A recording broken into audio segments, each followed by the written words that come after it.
The following podcast contains naughty language and ridiculous situations. Listener discretion is advised. Gremlins, critters, hobgoblins, trolls, and munchies all have laid low in the past several years, with a nod to Gremlins possibly coming out with a second sequel sometime in 2025.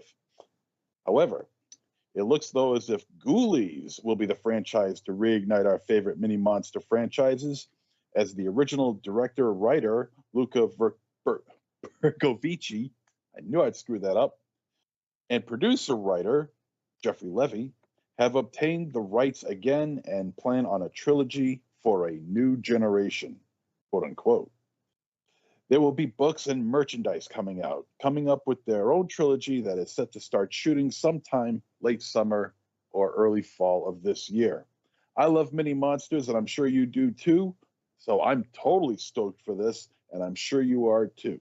Oh, and by the way, there's a huge cherry on top of this big fat fucking sundae. Our good friend Anthony Landry is joining us tonight, so welcome to Trick or Treat Radio.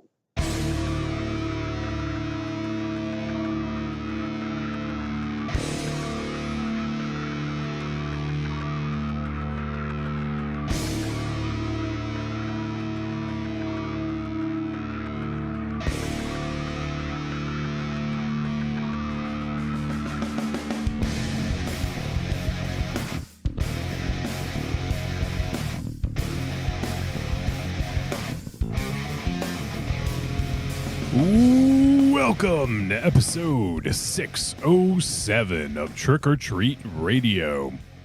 Trick or Treat Radio is the world's most dangerous podcast and is recorded in front of an undead studio audience here at Castle Wolfenstein, also the lair of La Swag within the Raven Chateau and Casa de -0. And we are broadcasting from a fourth remote location. And I think it's in the spooktacular dungeon. I don't know what we're calling it. Hey, Raven Shadow, you got a name? You got something good? Come on, off the cuff. You got this. Yeah, it's the spooktacular dungeon of depravity. Also known as the And Bowels of diligent. Berlin. So, yes, as MZ mentioned in the intro, we are joined by our good pal, Anthony Landry. What's up, buddy? Goddamn, pal. Goddamn, pal. It's good to have What's you, man. going on, folks? Wow. It's Good seeing you. Thanks for having me on, man. It's nice to course. actually be a part of a live show. Yeah, I was just thinking, like, this is the first time you've been on the show. You sent in a pre-recorded video before, and obviously we've hung out, several times at horror events. You and I have attended some wrestling events, and yeah, it's good to get you on finally. So we appreciate you having the time. It just kind of worked out. It was very fortuitous. You had some time, and we're able to make it happen. I appreciate it, man. Little guy's in bed, and let's talk some graps. Wait, no, MZ's not in bed. He's right here. I see him. Please, I want to be dead. Wait, you'd rather So be in bed than tight, hang pal. out with us? I'm an old man. I'm old. I'm an old man. I'm old and decrepit. Old and decrepit. Yeah. Look at this. Dude looks younger than all of us. Yeah. You got a nice head of lettuce. Yeah, Kind of look- jealous. Yeah, look at the lettuce. Yeah. So before we probably get off on some sort of derailment or who the fuck knows what we're going to get into, but I wanted to mention right off the top, we will be talking about the film The Iron Claw, directed by Sean Durkin, and it details all the cheery moments of the Von Erich family. All Just a two lot of serotonin. So yeah, we'll be talking about the Iron Claw and looking forward to discussing that. Obviously, we got some. All of us are wrestling fans at some point. MZ not so much anymore. Raven Shadow, you kind of do. You keep a little bit of a distance. Not not because you want From to, a just because you don't have distance. time. But and I know myself and Anthony watch a pretty good amount. So it'll be interesting to see how this movie sort of lived up to our expectations given what we know about the Von Erichs and all that. I mean, the story's been told so many times before in documentaries and and whatnot, and to have an actual movie about it will be really really interesting to see how they captured this, what we feel about it, and the performances. And I'm sure there's going to be some complaints about how some people look and how others don't, but we'll get into all that when we talk about the movie. So if anyone's listening live right now to the sound of our voices, you still have an opportunity to send in a voice message. You can send it to podcast@trickortreatradio.com. And if you have thoughts about the Iron Claw, about, I don't know, films we've done in the past few weeks, past few months, past few years, or something you're just digging on, saw a new movie, listen to a new album, whatever it is, feel free to let us know and tell everyone else about it. So podcast@trickortreatradio.com. And now let's dive in and find out a little bit more about what's going on with our pal Anthony. So Anthony, you have been working on a movie for a bit. Do you want to give us a little bit of an update on Spooktacular? And I guess first of all, maybe tell the folks kind of high level, like what it's all about. So I know we have a few alumni in this room. Yes, that we do. Made it what it is, and I'd like to thank you all for actually normalizing horror for me, because honestly, I had dipped my toe in the shallow end of horror as a 10, 11-year-old. It was there. It was still into my Saturday morning wrestling first, and maybe the Creature double feature. But what a lot of people don't know is that a few of the people who have made this show what it is also have made horror what it is in the New England area by working at the old Spooky World in Berlin, Mass. And it wasn't through the ownership. It wasn't through the advertising. The advertising got me there. But what really got me into horror was the work that the performers and the actors and the haunt actors did. And that's a direct credit to you guys on this show. So the whole reason I'm even sitting here right now is because of the passion you put into it back in the day. So first of all, thank you guys. Thank you for that. Of course. Tip my cap to you. And to be fair, MZ and I, well, actually, how long did you work there, MZ? 3 years. 3 years. I think, was I there the whole time you were? I can't remember. I think I was. Yeah. I was there from 2001 to 2003. Okay. Glad you remember, because I don't. So yeah, we were there, I think, the same time. But I was part of the Berlin days in terms of, like through someone else. But we, MZ and I worked at the first 3 Foxborough years. Was it the first one, actually? With some guys who are still carrying that torch. Yeah. MZ loved working in the Mineshaft. Yes. As we like to say. Yes. Das Mineshaft. Yours? Well, we do have some Foxborough footage in there at the very end. Nice. But way we approached it was very Berlin-centric. I mean, if you're going to go chronological on it, it has to be. Of course. And that's, that's where it began. That's the dawn of Spooky World. So it was really lightning in a bottle. Yeah. If you think about it, what it influenced and how it kind of changed the game, not just nationwide, but internationally when it came to haunts, and the advertising of it and the business of it was fascinating. And the opportunity came up. Oh, man. And I've told this story ad nauseum, but my late uncle was like a dad to me. Mm-hmm. And he would always take me to wrestling shows or sporting events, like, how most people have like a dad or a relative that always was the fun one. Yeah. My uncle was that guy. Yep. So he took me to Berlin after I heard about the place on my Walkman as a kid on my school bus, hearing that jingle. Mm-hmm. And they said, meet Kane Hodder, meet Elvira. And I was like, you can do that? Like that's possible. I mean, I read about it in Fangoria because Tony Timpone and those folks, started those in the 80s. You had access to them. And now the wild part is I worked with Tony Timpone on this film. Yeah. And he's a friend to my wife and my kid. They hit it right off. My wife's from New York. Him and his wife Marguerite, they all met. They heard her accent, and right after that, we started getting baby clothes in the mail. So That's Tony's amazing. wonderful people. He's Yeah, just a good man. We had him on years ago. Total fucking sweetheart. Total. The best. Yeah, he's amazing. Yeah.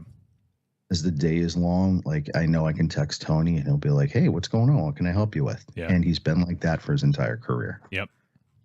So yeah. So what ended up happening was my uncle took me there. And if you remember the act Dead Elvis and the Colonel, used to walk the lines and entertain the fans. And, you know, they had everything was like made to be purchased there. So they had a pin that said meet, or it said, I think I saw Elvis at Spooky World. So I grabbed that while I was there. And I was thinking about it like in 2015, like, do I still have that button? Because, you know, my uncle passed in 04.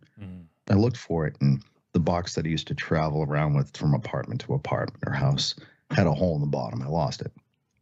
So I found it on eBay, where everybody finds everything. Of course, yeah. And then the listings came up when you search Spooky World, and it was like not just button, but then it was unused tickets, Right. Blueprints for the Foxborough location. Oh, wow. Spooky World sign, everything imaginable. And I'm like, it all has the same seller in common. Spooky Dave 1031. I wonder who that could be. So I tapped on it, and you know, at my heart, I think I watched too many Indiana Jones movies because I'm like, you know, this shit belongs in a museum, right? Because the thing about Spooky World that was awesome was nobody really knew the inside story. It wasn't advertised that much as to why all of a sudden it was gone from Berlin. It was like a blip in the news back in the day, but nobody really delved into the politics behind it because there really was a lot of politics. It was sex, drugs, and rock and roll. You know what I mean? And it had the meat on it to be an incredible movie. And then all of a sudden, I bought a few items from Dave, and we kind of connected. He was living in California at the time. And he said, "Hey, amigo, I'm coming out to the East Coast. I want to interview you for a documentary I started." We all know Dave's voice, those who know it. And the director said, "How about we go to your house because you have the sign?" Because David just is like, you know, I'm getting rid of the thing. It might as well go. You got everything anyways. So here you go for a song. So I got it. And they interviewed me, and Quinn's like, you know, you got a little production background. We're heading back to Hollywood, and all of the interviews are out here on the East Coast. Would you be willing to help? I said, I'll help in any way, you know? I said, and David at the time was like, can he do that? And Quinn's like, yeah, he can do that. And I'll tell you, if you ever met Quinn, you'd fall in love with the guy. One of the nicest human beings I've ever met in my life. And today, by the way, happy birthday, Quinn.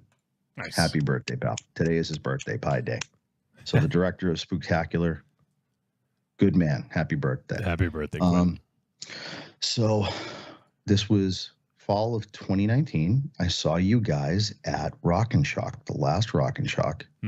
I had Have Camera Will Travel. I was trying to get as many quick on the spot interviews because Kane Hodder was at that. Adam Green was at that. He was highly influenced by Spooky World. And we got interviews with him. Bill Fulkerson helped me with it. Andrea Lannon helped me with it. That's the beautiful part of Massachusetts. We all pick up a paintbrush and help paint the fence, right? Yep. So thank you to and my godchild. I got to work with my godchild. They helped with audio. That was a great experience to have too. Kevin Barber interviewed. So we started getting it in the can, and then some funny things happened in the following weeks because I didn't know the politics of the haunt industry. And shame on me for being that ignorant. I thought like, oh, here I am in this whole serotonin-induced state of, yes, I'm making a film about something that was important to me, and very tone deaf on another end of the politics that some people endured at these places, you know? So I had a lot of people ready to interview and then all of a sudden pulled out. And so that was a very big learning curve for me. then the pandemic struck. And making a movie during the pandemic, especially a documentary, you have to pivot fast. That was when we started leaning into Zoom very heavy for a few of them. Yeah. And luckily Quinn was able to pull off some tricks of the trade with that, with some effects that you will see when you're able to see it, which right now, our friend Spencer Charnas and his team, for Spencer's a producer in the film.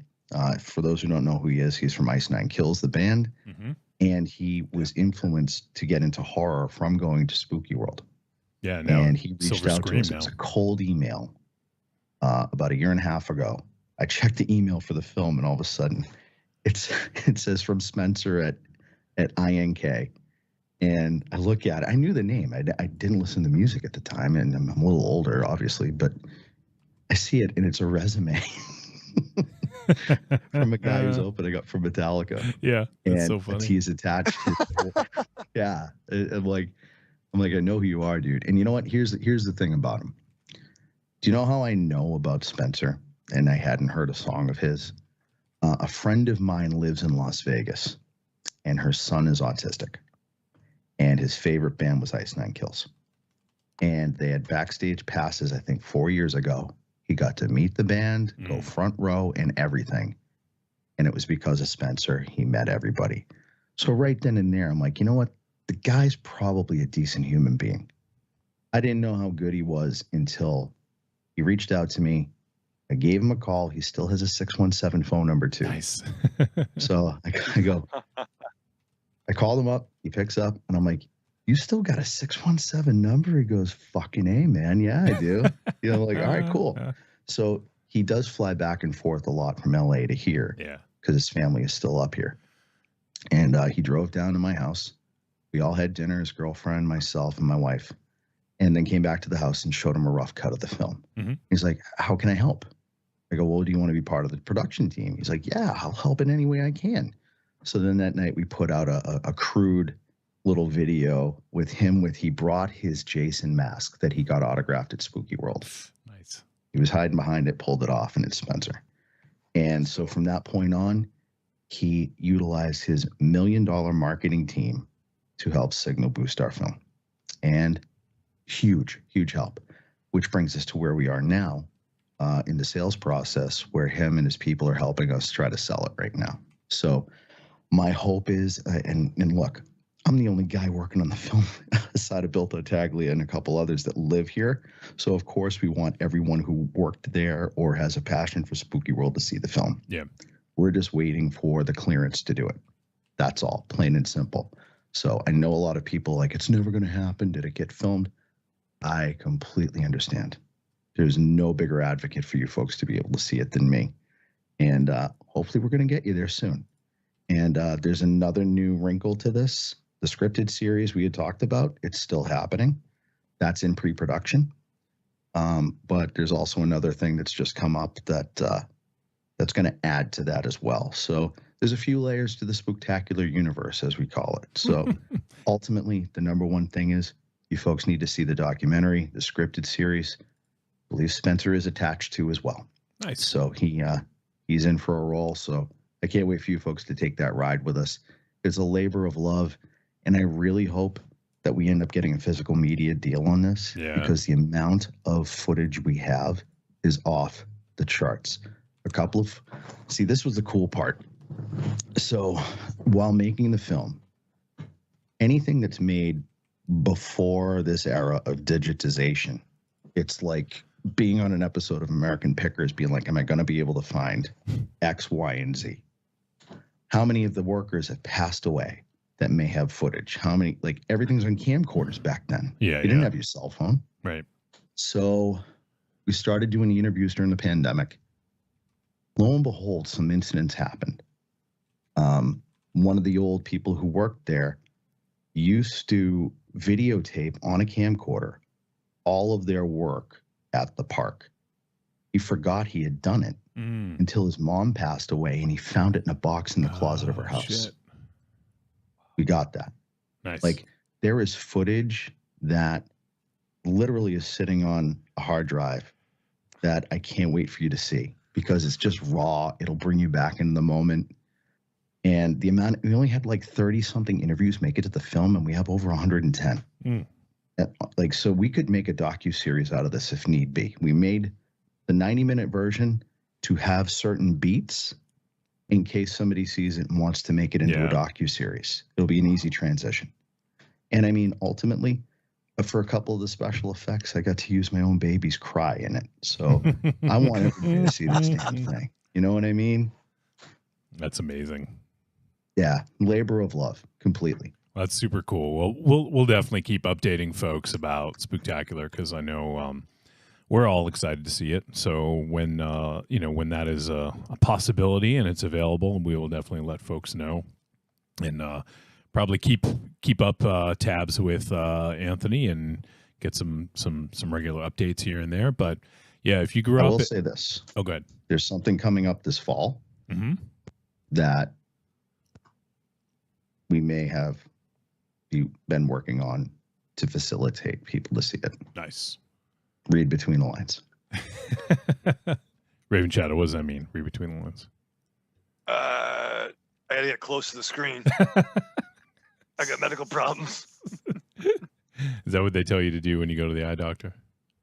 Yeah, well, they tell me other things, but I don't always listen so good. But I'm excited. Like stop lying to us. Yeah. Stop smoking. Why are you smoking in here? Yeah. You're not supposed It's a to waiting smoke. room. Yeah. Oh man, so that's super awesome, Anthony. So awesome to hear the update, and can't wait till we can get our eyeballs on it and check it out, because MZ and I have first hand accounts of being there. Did you ever go, Raven Shadow? I can't remember. Oh yeah, man. Okay. I remember back in the Dizzle, I must have been 14 or 15, and it was So that would have been like my Berlin. first. What's that? That would have been the Berlin one. Oh, for sure. I've only been to Berlin. Oh, okay. So like the first time I went was that my first friend that got a car. We had drove out there. There was 3 of us, and I think maybe I was 15 and he was 17, and our other buddy was 17 too. But no, somewhere I do have the Kane Hodder mask signed to all 3 of us, and it was so overwhelming and so like, what the fuck is this? And I've probably gone there. The last time I had gone there was when we all did, Wolfie. I was there with you when you had the white OJ Bronco. Jesus. That Was you it had. in the back? It wasn't real. Al It wasn't a Michaels. Bronco, and it didn't look like OJ's fucking Bronco. Okay. It looked kind of like OJ's to me, bro. No, it was a But, fucking Wagoneer. He's It looking scared. was a Wagoneer. all I right. remember that. Yeah, Oh big man, difference. I remember that. Yeah, it Yeah, had the the fucking- fucking like couch seats. Oh, so Yeah. dope. The Millennium Wagoneer. It was Yeah. the Falcon. I love that. Pretty much. But we had gone. Remember, a bunch of us had gone. But yeah, so I at least 3 times. But even back there, I remember like this. I'll not on the air anymore. But WAAF, our big rock station, would fucking pump the hell out of that. Yep. And it was like, what the fuck is this, man? I think it's now a Christian fucking station. But these are the times. But it was a huge cultural thing that was right in our neck of the woods. And I remember the parties we had at Maroon Manor when you and MZ We come over and our other after. friend. Yeah. would come later on. I still have pictures of you in our basement in your gear Yeah. from you coming at like 2 a.m. Yeah. We'd come over after like doing haunting all night, and then Yeah. did we always? We either had makeup on, or we had like the remains of makeup on our faces. Yeah. Yeah. I have a dope picture of all 3 of you on the couch in your Oh, yeah. in your gear. Yep. You 2 guys and Mouse Girl, and it was awesome. Yep. So Oh, man. we had worked with the gentleman who bought the property recently, and he has a charitable foundation, the Stevens Family Foundation, and they bought the property on Halloween Day, 2021, Oh wow. of all times. Wow. So I reached out to, actually, they reached out to us because they knew the background work we were doing on the Danforth Tyler farm, all of those things. And they're trying to restore it back to its original look and feel from the 1800s. And they said, come on by, take a look. And when you open, because I think if you go on YouTube, you'll see that that property was just left in state for a while. Just became dilapidated, but still all of the things were in place. Even I used to stop by there on the drive home to Boston after going to Rock and Shock. I'd always do a detour. It was kind of like going to Mecca for me because it's where everything started for horror for me. And I mean, it's always cool seeing that like dilapidated haunt vibe, you know what I mean? But the amount of ticks there, you're out of your mind if you go through those woods. Fuck that. Oh, Raven Chow's gonna get fucking anxious over here. He hates sticks. Bro. Yeah, stripped down to the bone, buddy. Yeah. But when he opened the door with the Reaper on it to the barn, Oh shit.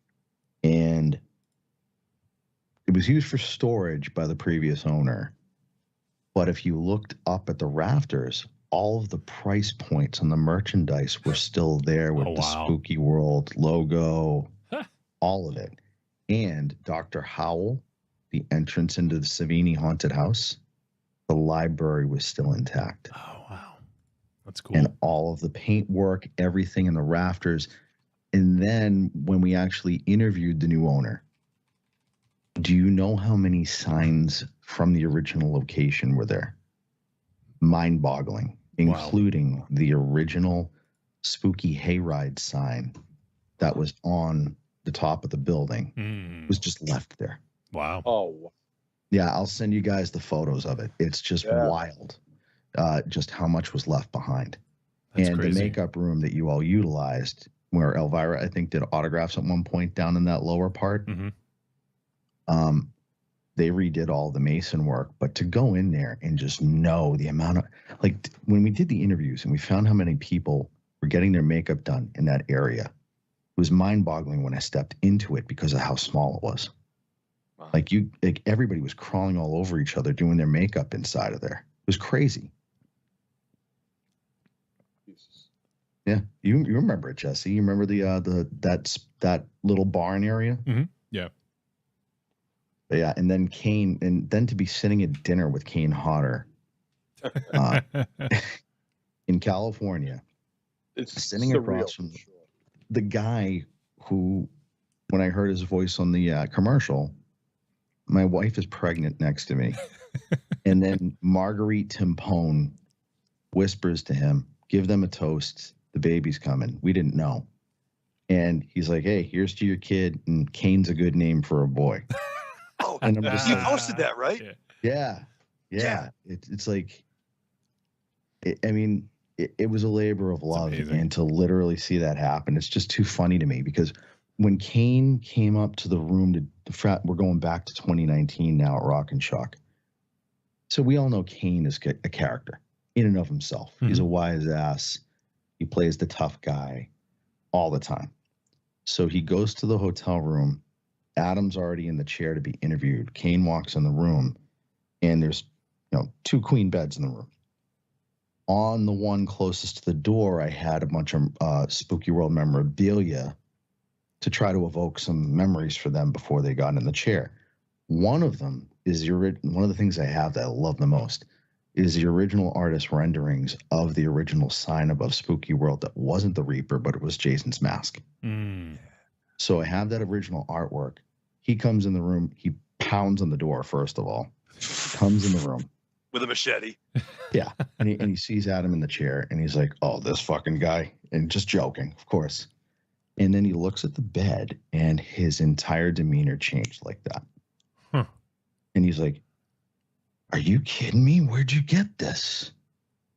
And I'm like, holy shit, Kane actually really gives a shit about this. Yeah. And you popped Kane. I did. And he's looking, he goes, oh my God, I remember this. I remember that. It was like he was romanticizing the whole thing. And I'm like, we got to get him in the chair now, you know, because when's this opportunity going to happen Yeah, again? no shit, right? But then he didn't want to wait for Adam to finish. And then he decided, he's like, I got to use the bathroom. Instead of going down the hall to use his own bathroom, he intentionally dropped a fucking hammer in the bathroom and left the door open when he left. Yep. And I laughed my ass off. And Adam's like, that fucking asshole.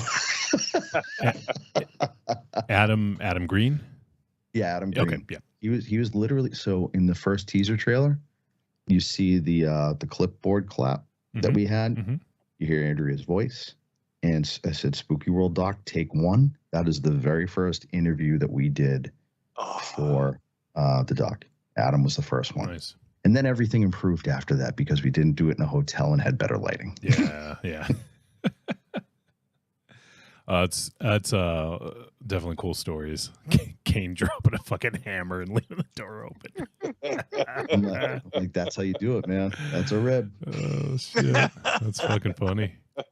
I admired it. I'm like, that's a strong, that's a power move. Yeah, I mean, you got it right. Like, what a you can't get mad at that, I guess. Yeah. Oh, goddamn, pal. Yeah, I want to sign that for you. Everybody else is mortified except Adam and I because we're like, that's on brand. Yeah, yeah. We will never flush this. Yeah. We would never. Let's get a bottle. Let's bottle the scent. Eat a lot of red meat. Yeah, sure. Yeah, let's get a selfie in front of that, brother. Adam's like, yeah. Instead of a selfie, it's a stoolie. Perfumes and candles and body spray and shampoo. Oh, the harder. Harder. You have all the ladies sliding into his BMs instead of his DMs. Sliding my BMs. goddamn, pal. Oh, That's good shit, A lot of literally. beef in that diet there. You got a lot of fiber up in there, huh? He's gotta puke. Oh. You really charged something loose there, Tiger. Yeah, He's gonna deuce. He's gonna deuce.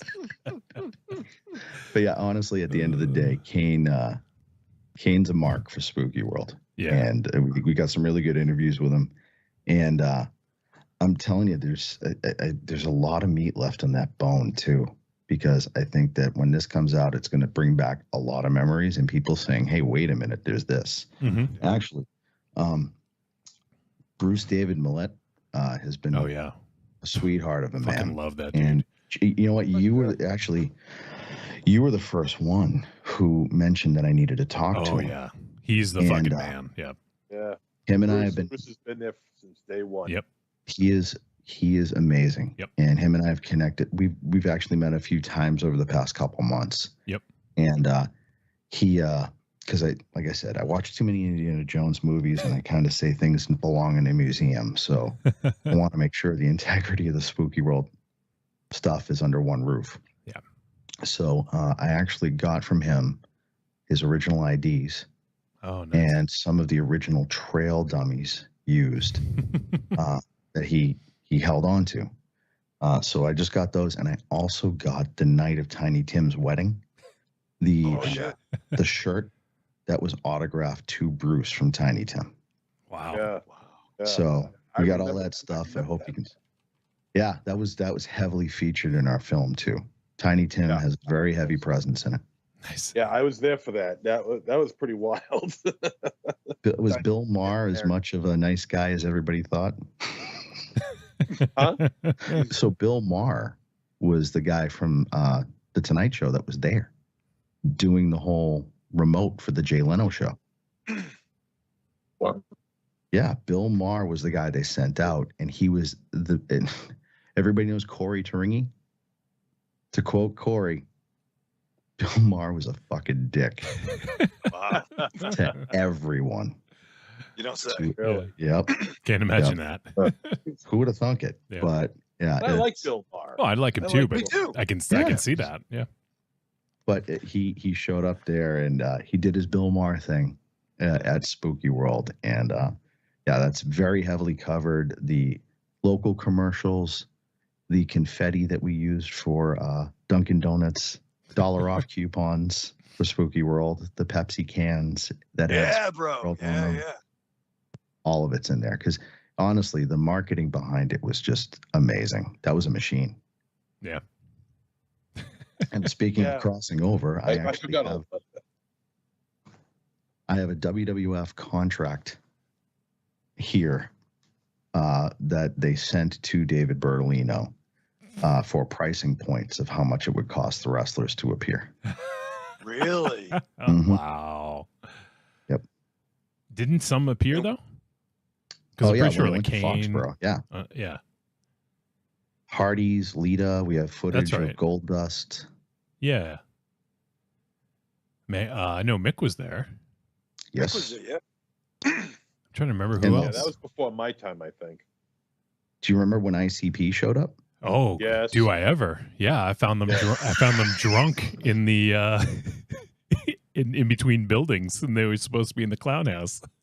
Yeah. Wait, you found ICP Shaggy? drunk? Yes. Wolfie? Yeah. Yeah, Shaggy Two Dope, and Shaggy Two Dope was like hitting on all the girls there. Yeah.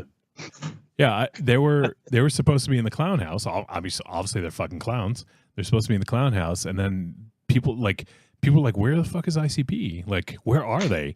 And I'm like, I was going on my breaks. I'm like, I'll go look, I'll go see. And they're in like in between buildings. There's like a fenced off area where you can take a break, where people can't see in, And I go out there, and one of them's laying on a fucking picnic table, and the other's drinking out of like a fucking like Solo cup or something like that.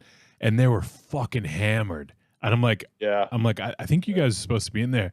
He's like, "Oh," I don't remember what they said, but they were like belligerent. And then they ended up going in for like fucking 10 minutes in the clown house, and they were just fucking hammered.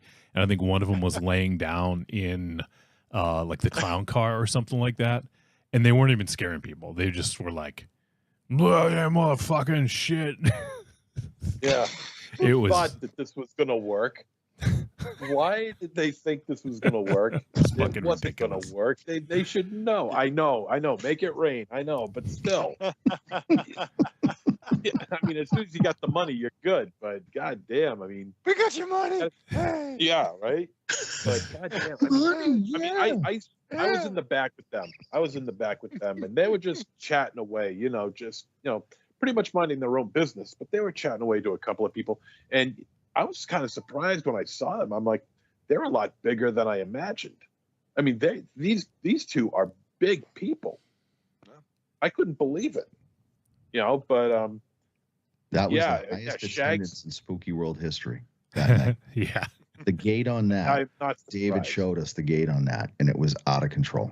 I can imagine. Uh, And they put a didn't even big fucking smile on show his up face. like anywhere. They just got drunk and like didn't even do anything. No. They hit on all the girls asking Yeah. for their numbers Yeah. and shit. It's like, So that was the first gathering of the Juggalos at Spooky World in oh Foxborough. shit, damn, Jesus, like a roundup than a gathering. The roundup. Isn't A that fucking roundup of bug spray? juggalos. Jesus Christ. What a yeah. And I remember Tiny Tim getting married. I never thought I'd ever be attending a Tiny Tim wedding, but there I was, and that was good. And let's see what else. I remember Butch Patrick being there, and, Oh, yeah. and then Butch got is in it, yep. ceremoniously kicked out. Who get kicked out? Butch Patrick got unceremoniously Oh. kicked out of there. Did he have a few sarsaparillas? He had some sexy Yeah, sarsaparillas. but you need a lighter to Oh. to really enjoy it, to get the full effect. I gotcha. But when I found out that Spooky World was getting to be something, was Tom Savini he did mentioned it briefly, didn't go into a whole thing about it, but Tom Savini started talking about it on the 25th anniversary Laserdisc of Night of the Living Dead, Oh, and on the audio commentary, and he mentioned it briefly, and it, you know, when I heard it, my head picked up. I'm like, what? Wait a second. I mean, yeah, it's a small little barn, and he mentioned it's out in the middle of nowhere, in Berlin, Massachusetts, and that he was really like surprised at what they were able to accomplish in this place that's out in the middle of nowhere. And I'm thinking to myself, Jesus, maybe this is starting to turn into a thing, you know? And Yeah. sure enough, it did. Yeah. Don't forget, they even started to franchise it for 1 year in Minnesota. Oh yeah, I do remember that. That's right. Yep. Right. And I actually got a shirt from that location. You can't even find them. I got Wow. one, and it's the same friggin' shirt. It's like Hard Rock Cafe, just a different name at the bottom. That was what they were aiming for. Oh shit. But yeah, he was all business for him, for David. But when it comes to Savini, Tom, he's got that straightforward attitude on things. And when we interviewed him, buckle up. It's a good one. Yeah. I can only imagine. Yeah. Oh, his cynicism just pours right out at times. It's fantastic. It's He was fantastic. getting drunk and hitting on the girls too. Oh, Really? oh my God. Yeah. I'm not even gonna. I don't want to Allegedly. besmirch. No, I'm there's kidding, no. I'm kidding. There's no kidding. I don't- alleged about it, but I don't want to besmirch anybody. No, No. On air. Tom's a good egg. And he actually, one of the things that didn't make the film, and hopefully this ends up on the extra footage if we get to that. He would sleep in the house, Mhm. the main house that was actually the offices of Spooky World, and he would stay overnight there. And he was a night owl. And David told me one time he called him up at 2 a.m. because he was researching the haunted history of the Danforth Tyler estate. And he's like, David, do you know that there's this memorial stone for this barn with the entire barn on a plaque in this cemetery? The Danforth Tyler Cemetery? Like, what? So David had to drive from his house, pick him up, and go on this mission late at night with 2 flashlights. And in Berlin at the cemetery, in the back, they found it. And we got that on film too. We ended up getting Nice. that. Yeah. That's So, amazing. There's so much that I wish made the 93-minute release, but we have so much that I think can come out in the bonus footage that everyone will just eat up. Because I literally look at our shared drive all the time saying, I wish we got to that. I wish we got to that. I wish we got to that. But yeah, when it does come out, you folks are going to have a nice trip down memory lane. Nice. Yeah, I can't wait. That's super awesome, and some great stories. I'm sure there's a ton more in the doc that we'll get to see eventually. So let me quickly catch up on the chat room here. We got our boy Ghetto Tim is hanging out. What's up, Ghetto Tim? And he says, evening all, digging in here after a day of chimping at work and coming home to wrap one up and get a little crisp before tonight's festivities. Nice. And when we were talking about Kane dropping the hammer, he said Kane's train. It got derailed. Yeah. He said the Tiny Tim documentary a few years back was amazing. Have you seen that, MZ? What? Have you seen the Tiny Tim documentary? No, I haven't. No, I haven't either. Probably interesting to check out. And he also said Bill Maher was a fucking dick. Shit, next thing he'll tell me water is wet. And Evil Corny's hanging out, and he says, I don't imagine anything less from the ICP. And then Ghetto Tim spelled it ICPPEE. He said, as if one Krusty the Clown wasn't bad enough. Yeah, that was a fucking... I kind of forgot a little bit about that night. When you brought it up, I was like, holy shit. Yeah, I remember like them just like fucking hanging out in the break area. And then like one of them was like laying down. I think we actually found one of them passed out in the clown car like later on that night. I think it was Shaggy. I think he was like legit passed out in the in the fucking clown car inside the fucking haunted house. Shaggy goes hard. Oh yeah, fucking guys, man. All right, so before we start to wind things down, we're going to talk about some more wrestling, of course, because the movie's about wrestling. But our buddy, our pal Anthony went to go see the AEW show in Boston last night that Raven Shadow was supposed to be at and didn't go. Well, there was some things. There's a lot There's of complications. moving parts. And I know. I'm just complications. kidding. I'm just fucking with you. But you're going. You're gonna redeem yourself, Raven Shadow, and go to the show in the good old former Centrum, Worcester Centrum. Right. The former Worcester Centrum Centre, the home of Rock and Shock for all these many years. But no, Yep. Our pal, we have a little date night, couple of dudes, go and see some wrestling, maybe get a steak dinner at the end. Nice steak dinner. Or before, nice steak dinner, like some gentlemen. So that'll be it's fun. in a couple weeks we're going to be going. So I get to going to meet up with my boy Michael. I haven't seen you in person since 2019. That's fucking crazy, dude. Mhm. I'm gonna give you a hug and a kiss like I mean it. You better. Like I all time. mean it. Oh, yeah. I want to feel you in my chest with your tongue. Oh, there'll be a little bit of some light petting, not heavy petting, but some light. It's gonna be petting. some beard on Exactly. beard action going Like- on. Hovering more. Just Yeah, more or less some hovering. getting the There'll be small some hovering. hairs. Hoving. Yeah. Oh god. Nothing wrong with two grown men hovering near each other, showing their affection, Wolfie. Okay. Nothing wrong with that at all. As long as there's As long as no, it's Tony Tron Even if doing one it. of them is Raven Shadow. as long as there's no NKHJs going on over there. Yeah, why limit ourselves? It's 2024, man. Be Have free. RHJs. Yeah. So so last night AEW did big business at the the TD, what is it, the TD Garden now? Is that the official name? Yeah. And our boy Anthony was there and got to see the debut of Mercedes Moné. Oh. So how was the show?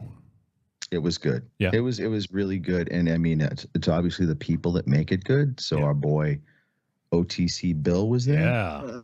with us He must have with marked his out. offspring. And my buddy George and Tom, my buddy Tom hooked it all up. We actually had all 10 seats. I had a couple of my other buddies come up. And ironically, the 2 empty seats at the other end, my buddy who was on the opposite end, those were his friends, and we didn't even coordinate Oh. it. So we had the entire row. That's so funny. That's dope. Yeah. Yeah. So it was nice. I'd say 10,000 people. Wow. Yeah, pretty so you know how everybody loves to take those photos of empty seats now and just practice tribalism. Yeah. It didn't quite apply last night, and I mean, Mercedes already gave it away, like I know. as overtly as possible. Yeah, And it's Tony's trying to be like, "Oh, I don't know what you're talking about. There's a big surprise tonight, everybody." so I had a conversation about that. Like, I think it worked for the Punk thing, doing the first dance. Like that worked. It was his first time in a ring in like, what was it, 8 or 9 years. Like I get they dropped all these sorts of hints like the weeks before. It was obvious what was going to happen. And then the anticipation for that was like, holy shit, is he actually going to show? Because they haven't announced. So that was cool. But with this, I feel like it just would have been better if they just announced it. Like, I understand they're in Boston. They're like Boston, everything, all the hints are there, but you can't catch, as MZ would say, lightning in a barrel, every single time. So I feel like they should have just maybe announced it. You could tell that she was kind of like, just fucking say it. Like, why are we being so secretive about this bullshit? Well, the building was definitely there for her, and I think that I really think that Tony wanted to just give her moment, And I think that he did. And I think that that was ultimately what it was about. Did it further any storylines? Not necessarily. She got her flowers right out of the gates. Yeah. And at the end of the night, notice who she got connected with. She got she immediately wanted to work with the two youngest females on the roster. So to me, that shows that she wants to give back. Yep. She wants to be a leader in the female locker room. But, you know, I do like the little twist at the beginning when that Mercedes pulled up and you thought they were going to tease it till the end of the show. Yep. But then, boom, swerve right away. We're going into it. And to see her family there, her special needs little brother in the front row, all of that. Like, I don't think a lot of people know that her brother is severely disabled, and she does a lot of charity work because of it. And just to see all those people there for her, all the people that she went to wrestling school with in North Andover, were in the front row. You could see them from our section because we get, like, my buddies have known her. Like, my buddy Chris was the ring announcer for NECW for years, and he basically grew up in the industry with her and knew everybody down there.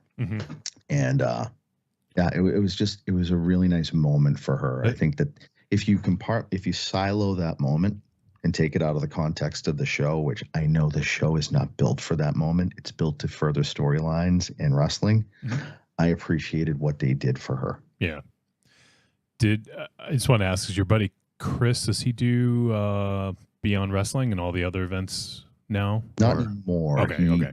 He basically bowed out. My buddy George worked with him in NECW for years. George wrote. He was the booker, and Chris was the ring announcer. Actually, if you want to know who Chris is, do you remember the infamous Matt Bourne shoot with Jim Duggan? Yes. My buddy Chris was the ref, not the ref, but the ring announcer when all that shit went down. Wow. Oh, shit, really? Yes. Whoa. That's amazing. Really? Yeah. If you haven't seen that shoot, between Matt Bourne and Jim Duggan, I strongly suggest you check it out. It's pretty interesting. Chris's face during it was fantastic because so first of all, I met Chris in high school through his buddy who went to my high school. And my buddy, because you guys do it every day, and I still do it now because I'm just a man child because I just like to troll. And basically, my buddy didn't tell me that he told this kid Chris that my real name was Albert Montoya. And he said my name was Albert David Montoya, and he goes, his name is Al D Montoya. That's how we met. It wasn't even another joke. So then right after that, him and I hit it off, and then we were like the OG ECW guys that would travel to every show. Yeah. And then after that, he continued on and moved. But we met my buddy George, who works for NXT now. Yep. At the ECW shows, and from there, Chris and him continued on their path through NECW. George ended up becoming friends with, oh boy, why am I drawing a blank right now? The ROH and Evolve. What's his name? Gabe Sapolsky. Gabe and George are best friends. Oh, okay. And Chris was part of that crew. So yeah, but Chris bowed out of it after I think mid 2015, 2016. But he still texts with all of them all the time. Yeah. So yeah, it was a big moment last night for a lot of local folks, and it was nice. It was honestly nice to be a part of with that. And then they went right into a world championship match right away. Yeah, it was like second in the card is the world championship. I know. Makes sense because of how they ended it, but yeah, it was a little surprising. The other thing, I don't want to talk too much about the show because I want to get into the movie here in a few minutes. But the other thing I wanted to ask is how over was Ospreay live? Yeah, I mean the dude has the crowd in the palm of his hand right now. Yeah. There was a bruv chant. Yeah, come on, bruv. I'm He just waiting fucking for him killed to it on- actually meet up with Britt Baker and get his teeth fixed. He killed it on that promo, and like that's not his, as he said, like in Japanese wrestling, like it's way different. You're not cutting a promo in front of a live crowd like that, Mm-hmm. So, but he already, Fire. already he's like fucking, I think he's got it down. And he's- another guy to root for another real reason, because he recently revealed that he's on the spectrum. Mhm. Yeah. Really? Yeah. Wow. Mm-hmm. That's- That guy, the that best doesn't mean- wrestler in the world. That doesn't mean what you think it means anymore, Raven Shadow.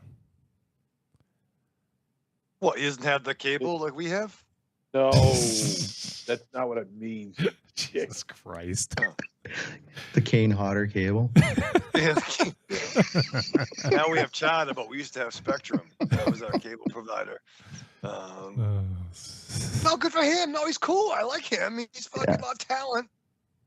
He's Best wrestler. But in the all world. right, great. But do you still know what it means that he's on the spectrum? Well, I think I know what it means, but I think you guys are tricking me. No, we're not tricking you. What does it mean? Like on like the autism spectrum, right? Oh, look at that. Check out the big brain on Raven Shadow. Well, no, I know. It's a thing.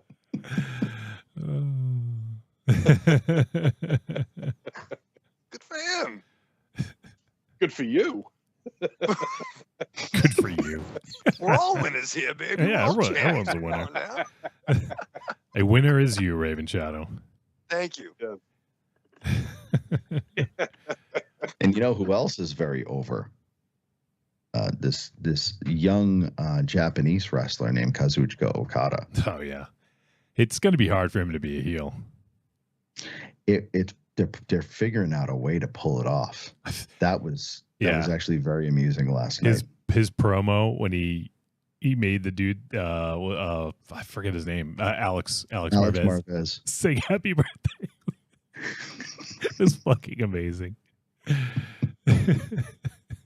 But he's a great straight man. Yes. Apparently the Bucks asked him after the show last week, "Hey man, you got that 14 billion yen. What kind of car are you gonna buy?" He's like, I saw that. Yeah. Yeah. He's like, no. What are you really gonna get? He's like, oh, Ferrari. Fucking Kia. Yeah, no, he's. I'm so glad he's here because he's the fucking best. So there's a quick little update, wrestling update. I don't want to get too deep into it. I know not all our listeners are wrestling fans, but it's crazy that AEW signed Ospreay, Okada, and Mercedes in the span of like a month. Or I guess Ospreay was longer ago, but he appeared, within a month. So crazy, pretty crazy for wrestling fans to have that. So Evil Corny says, "Bless Raven Shadow's heart." I know what that means, Corny. And our boy Ghetto Tim says, I bought the Blue of Poor Things and watched it with my better half. She thought it had extreme sexual content. But here's the thing. I thought Willem Dafoe would have made an amazing Frankenstein as Bernie Wrightson envisioned it. He's not muscular, but sinewy, and I thought he would be perfect. Ooh. Yeah. I do have, it's funny, I had Bernie Wrightson Frankenstein hanging up, but the fucking poster frame broke, so it's now like behind me. It's one of those cheap ass plastic fucking Michael's specials.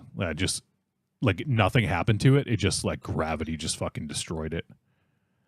But that was awesome. You had that up in the original studio. Yeah. And that's the beautiful black and white. The black and white, yeah. Laboratory. Yep. That's dope as fuck, dude. It's signed by Bernie. Yeah. Got that at Comic-Con when there was like 10,000 people there as opposed to like 100,000. Yeah, that was dope, dude. Ghetto Tim says Kane's cable was a different kind of cable. Yeah, it's fair. Kane's cable. Shit. All right, so let's wind this down and let's wrap up this segment because we got a movie to talk about and I'm really excited to get into. So if you guys want to help support the show, There's a few ways you can do so. The best way is to go to Patreon, patreon.trickortreatradio.com, and you can join for as little as $2 a month. And we just put out a brand new episode and put it out, I think it was on Tuesday. And we did, it's basically, we mashed up 2 months, and we took Women in Horror for February and Women's History Month for March and made Women's History of Horror. So we talked about the history of women in horror and highlighted a bunch of performances, talked about some of the ways in which the role of women as filmmakers has changed over the years, and how it is significantly improved, and how they have a much better voice and platform to be able to tell their stories. So I thought it was a pretty good episode. MZ had a great idea to do that, and that's now available on the Patreon feed. So patreon.trickortreatradio.com, and please feel free to comment. You can always send in voice messages on the weekly show here if you have comments, or if we forgot anybody, or anything like that. So yeah, feel free to send that our way, podcast@trickortreatradio.com, or just comment in the Discord or on Patreon. And you can join for as little as $2 a month. And we have a Patreon takeover, not next week, but the week after. So the last episode of the month, we will have Patreon takeover. So looking forward to that. All right. The other ways you can help, trickortreatradio.com. Look for the Amazon logo. Click on it. It's going to bring you to Amazon. It's going to input our affiliate link. Everything you purchase in that session gets attributed to us. Doesn't cost them any extra, Michael Raven Shadow. But it's another way to help keep the lights on. That's right. So you can go ahead and use our Amazon link, and we get a tiny little cut of everything you buy. Also, finally, I should say, is on trickortreatradio.com. You can click on store. It'll bring you to our digital storefront, and there you can go ahead and get the greatest hits of Trick or Treat Radio, volumes 1 through 3. It's kind of a nice little sampler of Trick or Treat Radio in the early years. You can hear the arguments, the songs, the interviews, what have you. It's a veritable sampler of the early years. So give those a look, and they're $3 a pop, and you get I don't know, just a whole bunch of different shit on there. It's good stuff. Maybe it's not. I haven't listened to it in a while, so who knows. So that's it. Those are the ways you can support. Now, Raven Shadow. So you sit down to watch an uplifting movie about a well-known wrestling family. What do you do to prepare for this kind of movie? Well, let me tell you something, brother. I want to say my prayers. Yeah, eat my vitamins, smoke my butts, drink my beer. But I really can't smoke that legal stuff because my eye doctor said I can't have that a month before my surgery. So I got to take edibles. But Wolfenstein? Yeah. Wolfenstein. Yeah. I get excited because my special partner for this episode, my mystery partner is our goddamn pal, Anthony. So you better believe we're in the gorilla position. You better believe I strap on. You go through your week with the same old routine. What you really want is some blood and thunder in your life. Well, friend, you found it. The Cromcast is an adventurous journey through the history of two-fisted pulp stories With your hosts, John, Josh, and Luke. we have action. horror. An adventure, all through the lens of pulp luminary Robert E. Howard. Don't just stay in your ordinary life. Find your pulp life at thecromcast.blogspot.com. The Cromcast, The Cromcast. The Cromcast. a podcast for the barbarian at heart.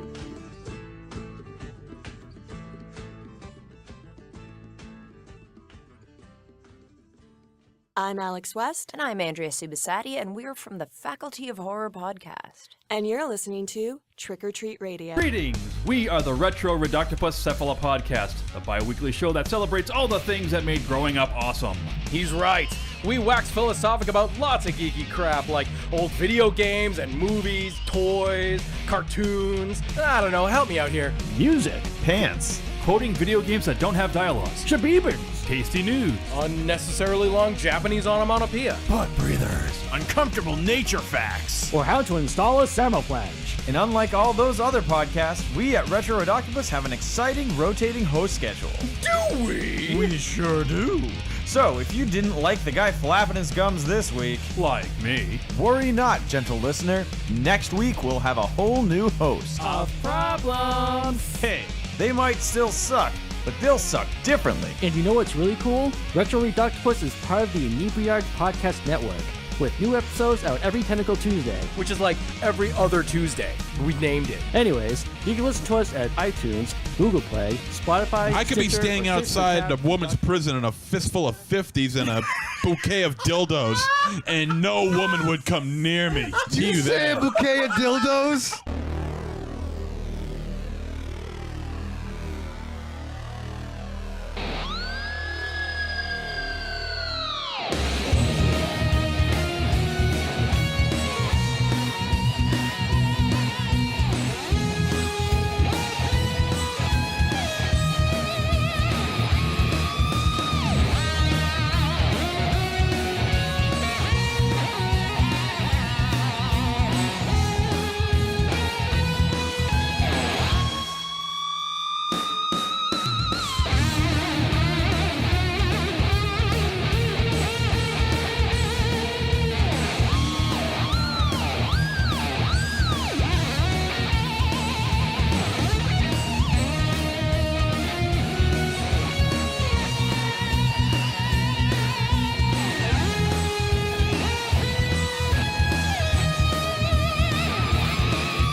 And we are back.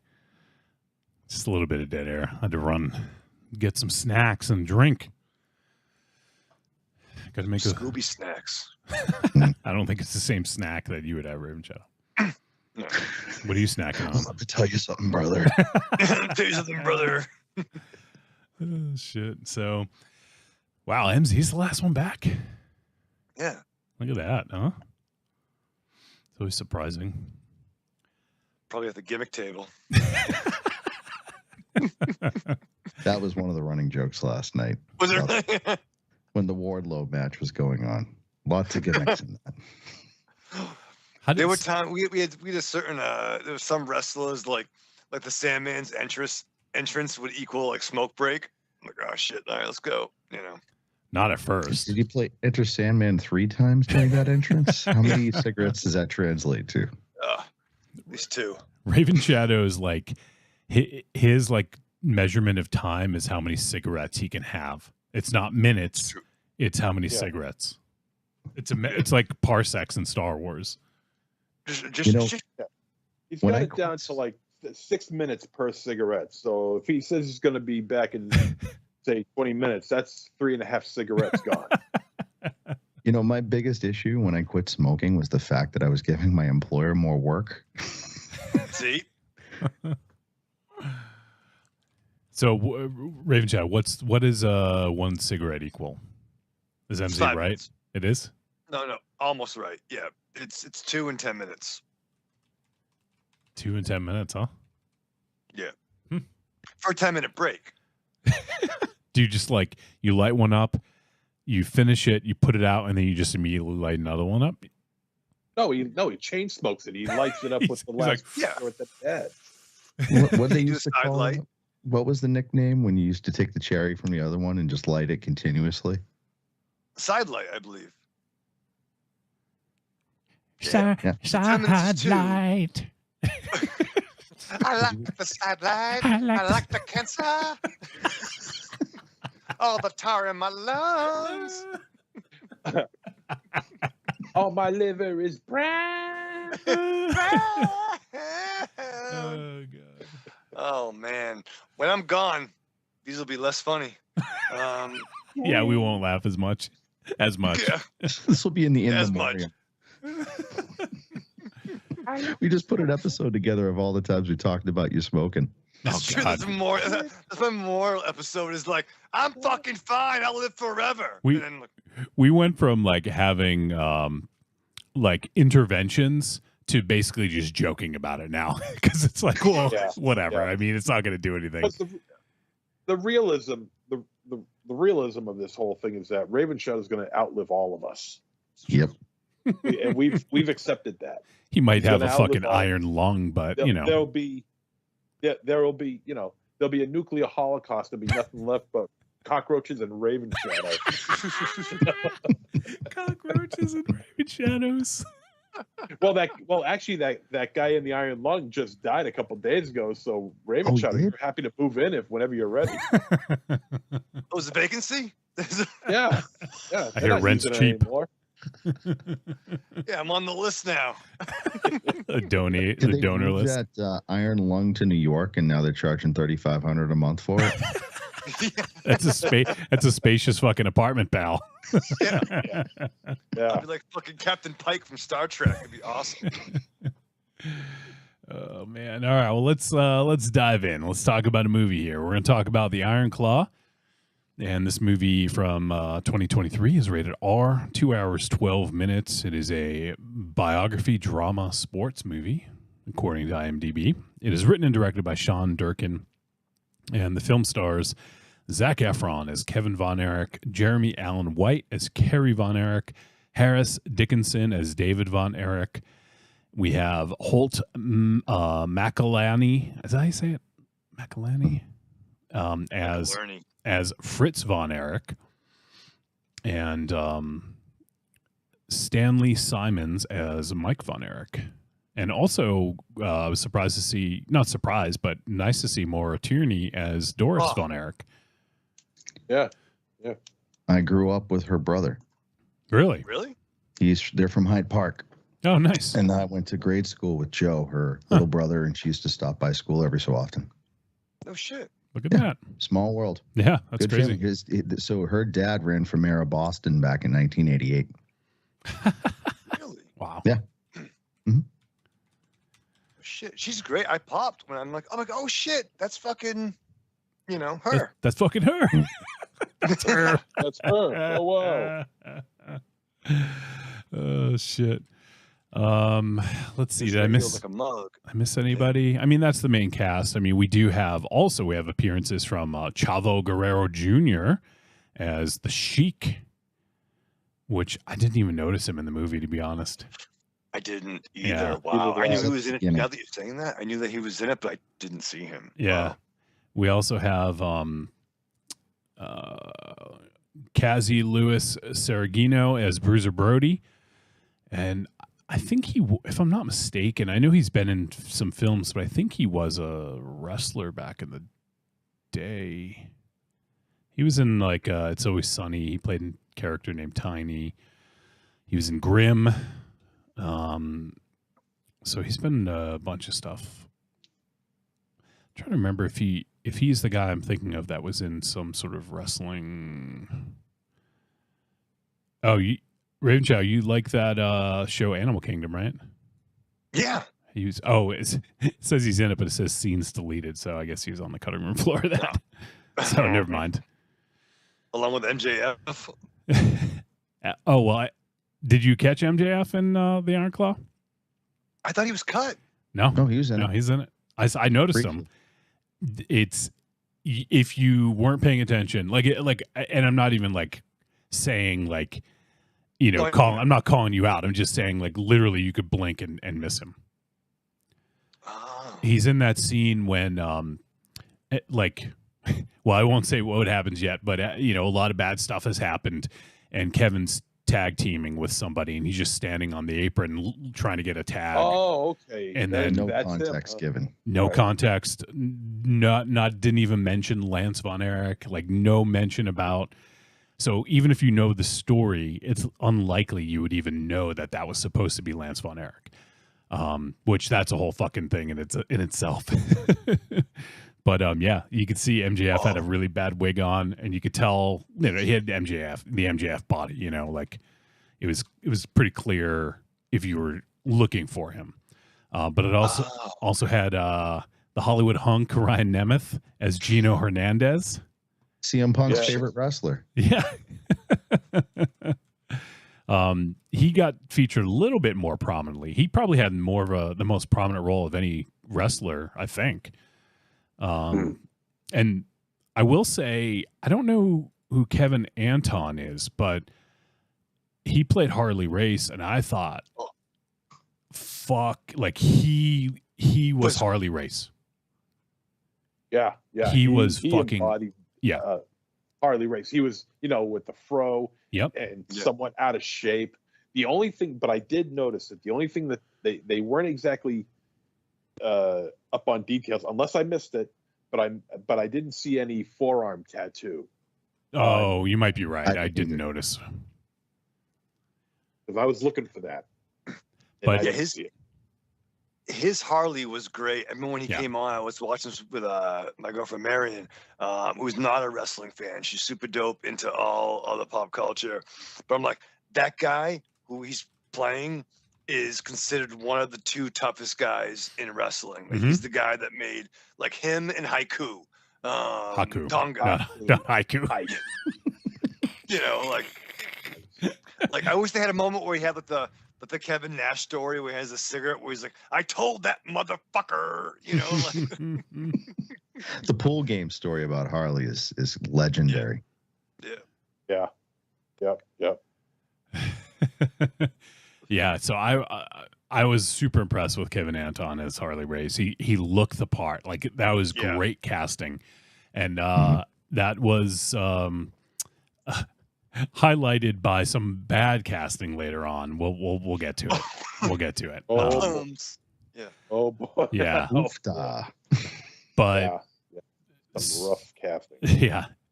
The synopsis, if you're not familiar with the Von Erich story, the true story of the inseparable Von Erich brothers who made history in the intensely competitive world of professional wrestling in the early 1980s.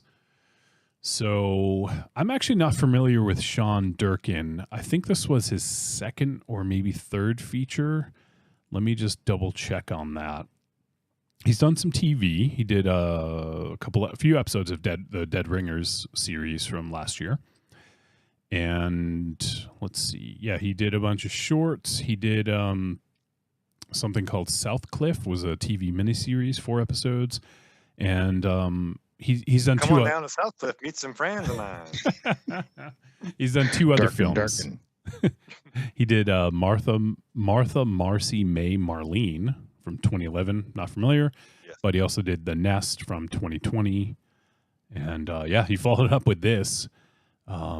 Seems like kind of a big jump in budget and also in just content.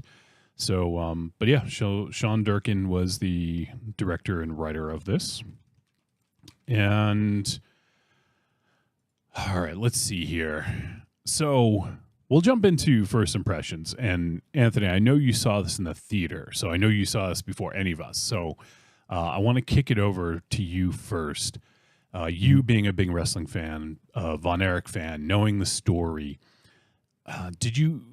we normally talk about our first impression of the movie, but you can't go into this movie without having some sort of preconceived notion.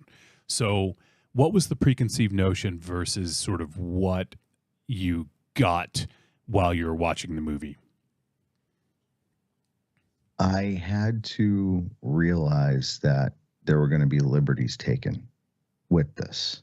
I actually, in my age, I expect to say, if I go into this as somebody who knows that who is part of the family, what has happened, if I stick to what actually happened, I'm going to be disappointed. Yep. So tempering my expectations and understanding artistic liberties, I think there were glaring omissions that didn't need to be taken out. I think that there were points in the film, such as you brought up Lance Von Erich. Like, I mean, if they're not going to mention Chris, why the hell are they going to mention Lance? Right. Or even show him, really. You know, like they Like, didn't mention not him, but even why family bother showing him? photos. Yeah. Like, even if you just pass by it, that's one thing. But I still left, and we messaged this yesterday to each other. Mm-hmm. I still left with what would probably be the same feeling as if they stuck to the actual story. The overarching theme was family, projection of the father's failures, his hyper focus on making his sons who he wanted to be. Mm-hmm. And it was about what his father wanted to be that affected that family. By all means, this was basically the sins of the father and just a series of unfortunate events with these sons, and how religion blinded the mother to even take a role in the family.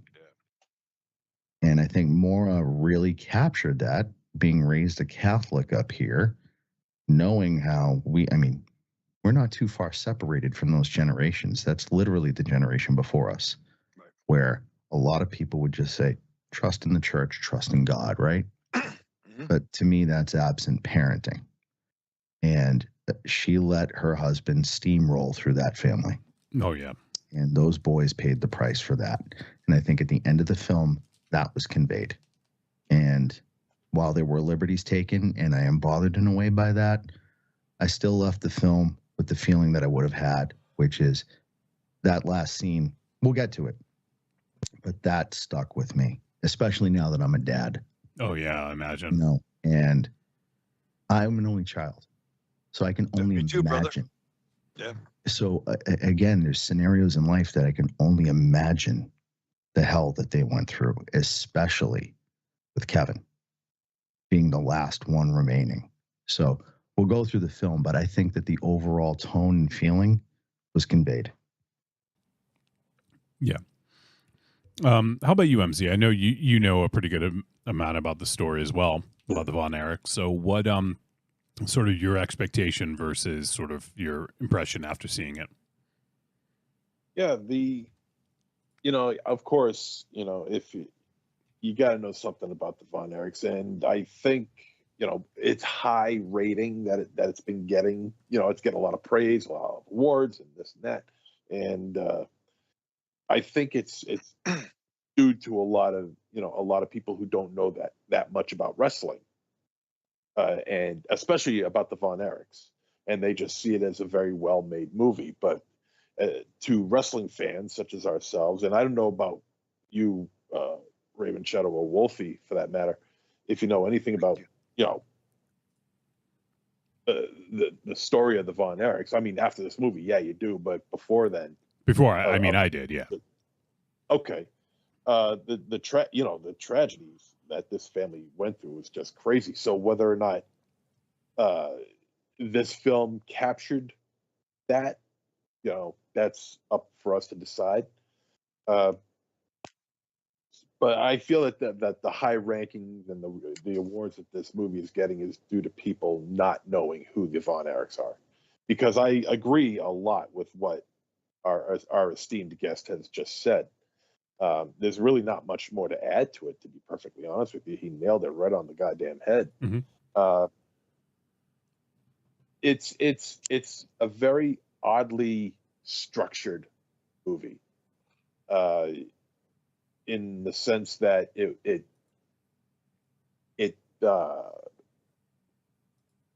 plays on the tragedies of each family member, but it doesn't harp on it. It doesn't showcase the violent side of it, of the tragedies that each son succumbed to. It's really interestingly edited the way they do this. Yeah. how they bring you to the precursor before the fatal blow or the final blow, whatever you want to call it, and they just go to the aftermath afterwards. So you don't see any violence, even though everyone suffers a rather violent ending. But I agree with Anthony about the whole situation where Fritz was the failure in this family. He was the breadwinner. He was the man who wanted his sons to be who he was. He wanted them to be all collegiate, all athlete, Olympians and pro wrestlers and all this other stuff. And you could sense that he has a bit of a letdown, a bit of a failure in himself when he sees his son Mike, as he tries to become what his brothers are, and he's physically not capable of doing so. So he kind of feels like he let himself down in that regard because Mike isn't like the rest. But also the religious connotations as well, where you were right. Again, the mom is too religious heavy to interfere rather with what's going on here, and just says, let God take care of it. Let's pray that these boys heal up. Let's pray that these boys make the right decision. And ultimately it was Fritz who decided what these boys were going to do, and they paid dearly for it, big time. But that's pretty much it on me for right now. All right. How about you, Raven Shadow? I guess what did you know about the Von Erichs heading in, and your impression of checking out the film? So going into it, and this is a shoot, I guess, and using the terms, I'm probably the least knowledgeable about the Von Erichs on the show right now. My wrestling love really came from the early 80s WWF stuff, the superstars, and we're all from New England and going back to the territory days. So, the NWA stuff, the Memphis stuff, it wasn't really, if it was on TV, it wasn't it. My grandfather was probably watching Candlepin Bowling when that was on. You know what I mean? On Channel 30. If MZ would have tried a little harder, he would have been on that show. Word. He almost made it pro. I was nearly on it twice. Yeah. Okay. I nearly made it twice. Count your blessings. You didn't have to deal with Bob Gamir. Or Bob Foraker. So even guys like Sting and Ric Flair, I knew of. I remember. I grew up with the LJN toys, the big figures, and the assault weapons. Yeah, right. The fucking giant wrestling dildos. Well, sorry, shit, that comes later. That's it wasn't intentional. It really wasn't. But there'd be even other figures in the store. I'm like, oh, well, that's like the wannabe wrestlers. But I know of, and as I got more into it, and as I got out of wrestling after Ultimate Warrior and Hogan era, and then got into seeing ECW at Webster Town Hall and meeting up with you guys at the, Shawn Michaels Attitude era, Stone Cold coming up era, there's a big gap. I know there's nothing fun loving about the Von Erichs. I knew everything was enshrined in tragedy, but I didn't necessarily know the specific tragedy. And yes, I know it's out there, but it just wasn't something I necessarily knew of culturally. So I just knew going into this wasn't going to be fun. It wasn't going to be a laugh out loud, feel good picture. I was just waiting for the bad stuff. All right. I remember. So I'll do my thoughts as well, but I just wanted to mention WCCW, so World Class Championship Wrestling, was available on nationwide television. Yes, it was. I remember watching it every Saturday morning. I used to watch it on. I don't know if it was ESPN. rebroadcast at night or if it was a different time, but I remember my parents used to go hang out with their friends on the weekends, like maybe Saturday night or something like that, and they bring the kids along, and we'd hang out with their kids, and so one of them, there was like an older brother who used to watch WCCW, and so I used to watch wrestling with him, and that's how I got to know the Von Erichs back then. I don't remember what channel was it. ESPN? Yeah. Okay. Because I mean, they talk about it in the movie. They mentioned that. Yeah. So that must have been it. I just didn't remember at the time what channel it was on. But yeah, so I remember watching back then. It used to be on ESPN, so I would watch it then. I didn't know I don't remember. I didn't follow it closely. I probably only watched it a handful of times over there. Because we didn't go every weekend. It was like every once in a while. But in terms of my thoughts, I mean, obviously, I'm pretty well versed on the Von Erich legend, and they even mention it in the movie. But there is, talk about a curse, the Von Erich curse, Right. And so this is one. I mean, we can talk spoilers because I mean it's out there. Like this has been known for years, and it's incredibly sad, and it just shows like the fucking heart and fortitude of Kevin. Like I don't understand how you go through this, man. Like I don't get it. And he came out the other end. That dude is he's a rock, man. Like I don't know how he did it, but he's got a great family, like loving family, and like they all live together. They all live together in Hawaii, like all of them, all the fucking grandkids, everything. Like I don't know how the apple fell so far from the tree with him. I think honestly, he took a lot of the grief of the family and just somehow was able to process it because he didn't bury it down and let it fucking eat him inside. He was able to somehow process it and get through it. But he also, like in the movie, we see he has Pam, he has his wife, and they've been married for 40 years, I think. 40 They're still plus together? Yeah. Mm-hmm. Yep. So I mean, there is your answer. Yeah. Yeah. I mean, there's a dichotomy here between, what we're seeing with Fritz and then what we end up seeing with Kevin. And it's a really interesting through line to see where it starts and where it ends up. But in terms of the movie, they're definitely kind of like what you said, Anthony, like there's definitely some liberties taken. I thought the editing was interesting, and I don't mean that in a bad way. I think it was done purposefully so that you don't get like inundated with the same outcome every single time, because otherwise this movie could have been horribly depressing. Like, I mean, it is already, don't get me wrong, but it could have been, they could have made it even more so, I think. So I think you really had to kind of temper that and be like, you know what? We can't show the same fucking thing happening every time. Look, we have to vary this up a little. So I did appreciate that.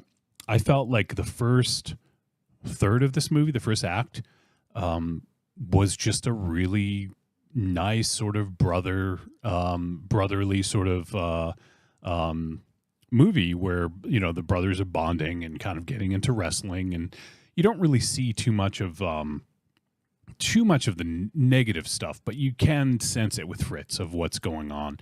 And, clearly he was pushing them to be what he never was able to attain. And they never really questioned it, because that's the thing. I mean, also there's some, they tackle toxic masculinity a little bit in this too. And like, he would tell the kids, we don't cry. Like, what do you do? We don't cry. We don't show emotion. That was, take your sunglasses off. Yeah. You go to your brother's fucking funeral, take your sunglasses off. Don't cry. Right. And I mean, that was a thing. That wasn't just Fritz. That was like every dad for the most part. I'm not I don't want to generalize In everyone. Texas, of all places. Right. Well, yeah, and to add more context, Yeah. they were gods in Texas. Yeah. Yeah. They were gods. Yeah. And they had more stroke than the governor. And You're not lying. for Fritz to give that order, take off your sunglasses, that's like, keep up appearances, kid. Yep. This is a family business, and the Von Erichs are the strong gods in this area. Yep. It's all business. It boils back to the way I saw it. Yeah, absolutely. Oh, you're right. You're right, because they have an image to protect. Fritz has an image that he had bestowed upon his sons, and that, a business that he needs them to protect, as well as the business. Yeah. You got to show toughness. You can't show weakness. You know, be a man. You know, don't cry like a little baby. Be a man. You know, that's the Texas way. That's like you said, Wolfie, every way. You know, as far as a dad is concerned. Yep. The modern day warrior. Right. Yeah. And yeah, I mean, so I think they generally did a good job with this. I do. We'll get into the nitpicks in just a few, but I think I thought Zac Efron was great. I actually thought he was really good in this. Yeah. His look was pretty good. He was definitely a little too muscular for Kevin. Although Kevin was cut. But Kevin had a more athletic look. And I feel like Zac Efron. He was more slim. Yeah. I think Zac Efron on this he was more bulk, a little bit more bulky. I'm not going to, He got the wrong order in the mail. Yeah. Yeah. I mean, he looked ridiculous. I mean, he looked in fantastic shape. He looks amazing. In no way did he have Kevin Von Erich's body. No. And, he had more like Kerry Von Erich's body. Yes. Maybe a little bit more defined. Yeah. But he definitely had Kerry's body more. That's what I was going to say. Like, and don't get me wrong. I've seen, from what I've seen Jeremy Allen White in, I haven't seen The Bear or, some of the other stuff that he's been in. But I know he's good. And I know a lot of people really love him. Yeah. I did not see Kerry Von Erich at all. It was distracting. Yeah. You know who he looked like? He looked like fucking Paul Rubens in a goddamn wig.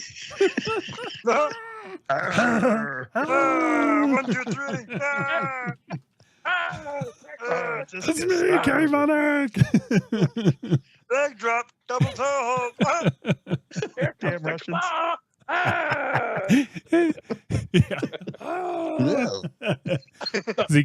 No, seriously, look at his face. He looks like Paul Rubens. I could see that, actually. I didn't think of that. I could see it. Yeah. That's all I saw was Paul Rubens. and going back to Zac Efron. I mean, he looked good and everything, but with that muscular body that he had going on, and he put himself through a rigorous training session in order to get that body. He had to have. I also remember he worked with Dwayne before, and I wonder if Dwayne got him on his program. Wink, wink, nudge, nudge. Oh, you mean chicken and rice? Chicken and rice, man, 7 times a day. And lion's blood, or whatever the fuck. But not only does he. I mean, he looks great. He's got that amazing body going on for him. But the wig was really distracting me. That Mark Anthony wig that he's got on, and so you got the muscular body and the weird hair. It's almost like looking like Carrot Top, I was thinking about Carry Top Von Erich. Carry Top Von Erich. Carry Top Von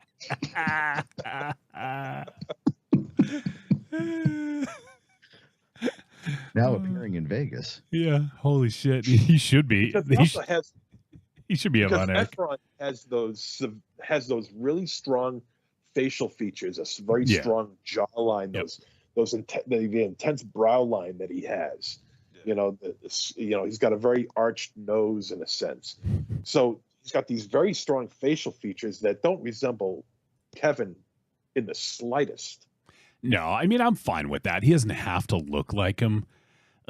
just like him. Like, I'm not looking for a doppelganger, but Well, neither am I. But I mean, I don't want Pee Wee Herman to look like Kerry Von Erich. It's like the Dutch boy on roids. Yeah. I mean, I was fine with Efron. I thought he was actually really good in this. Jeremy Allen White, I did not see Kerry Von Erich at all. And the fact, I don't know how tall Jeremy Allen White is, but he looked like a fucking like dwarf compared to This is my number one complaint in the film. Yeah. They all look like they're in the Lollipop Guild. Yeah. Every actor, Bruiser Brody was probably topping out at 5'4". 5'4". Yeah, he was the same height as the Von Erichs. Meanwhile, Bruiser Brody stands what, 6'5", 6'6", 6'7", 6'8". Yeah. And Kerry Von Erich 6'2", Kevin is 6'3", and there was like a good 4 inches between, like at least 4 inches, if not more, the difference. And it just bothered me because Kerry should have been larger than life. Like, that's Kerry Von Erich, the fucking Texas Tornado man. He was larger than life. Like, when you see him on TV, he was a fucking rock star. He was a superhero. Kevin was a more athletic build, and in this, I get it. Kevin's the star of the movie, and he's the focus of the movie. But Kerry just looked like a chump. Like, it wasn't believable that he was the one that they were pushing to the moon all of a sudden. Like, I didn't get that at all. Like, David, I thought was awesome. The dude who played David was fucking awesome, and he looked like David because he was taller. David was the tallest. Yeah, he had that slender body, still muscular. Slender body, looked just like him. Bingo. Or at least he was the one who looked close closest enough. To the one he's supposed to represent. But yeah, I agree. And I don't remember Mike as much because I think he probably got in after, like, started wrestling after I had, like, checked out of World Class at the time. So I don't really remember. But I think that Stanley Simons, I think he played the role well. I think he played, like, sort of Mike being, like, not coordinated and not really cut out to be a wrestler. But I think this is going to be, I think, Anthony's one of your big problems is the omission of Chris, who even more than Mike was like the furthest thing from a wrestler in that family. He was like, 5'5"? Yeah, and he had brittle bone. He had like a disorder where he had brittle bones. Yep.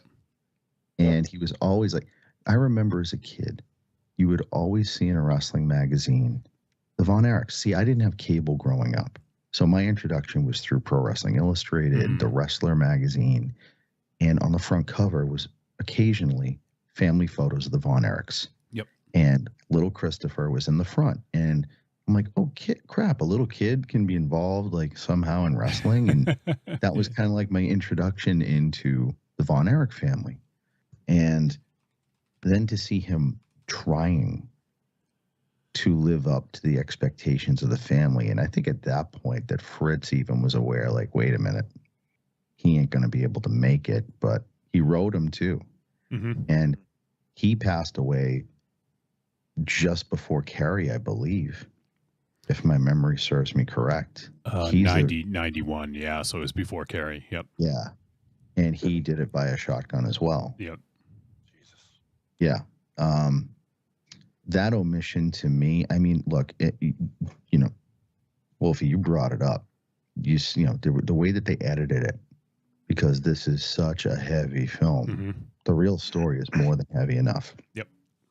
If you're introducing a kid in the movie, true, who has a disorder, who you're rooting for the whole film, and then you add that into it in 90 minutes. I'm trying to give a little bit of creative slack, sure, because it's so heavy. And how many more ways can you distract from what we already know, right? So, but I still feel like they needed to have him in.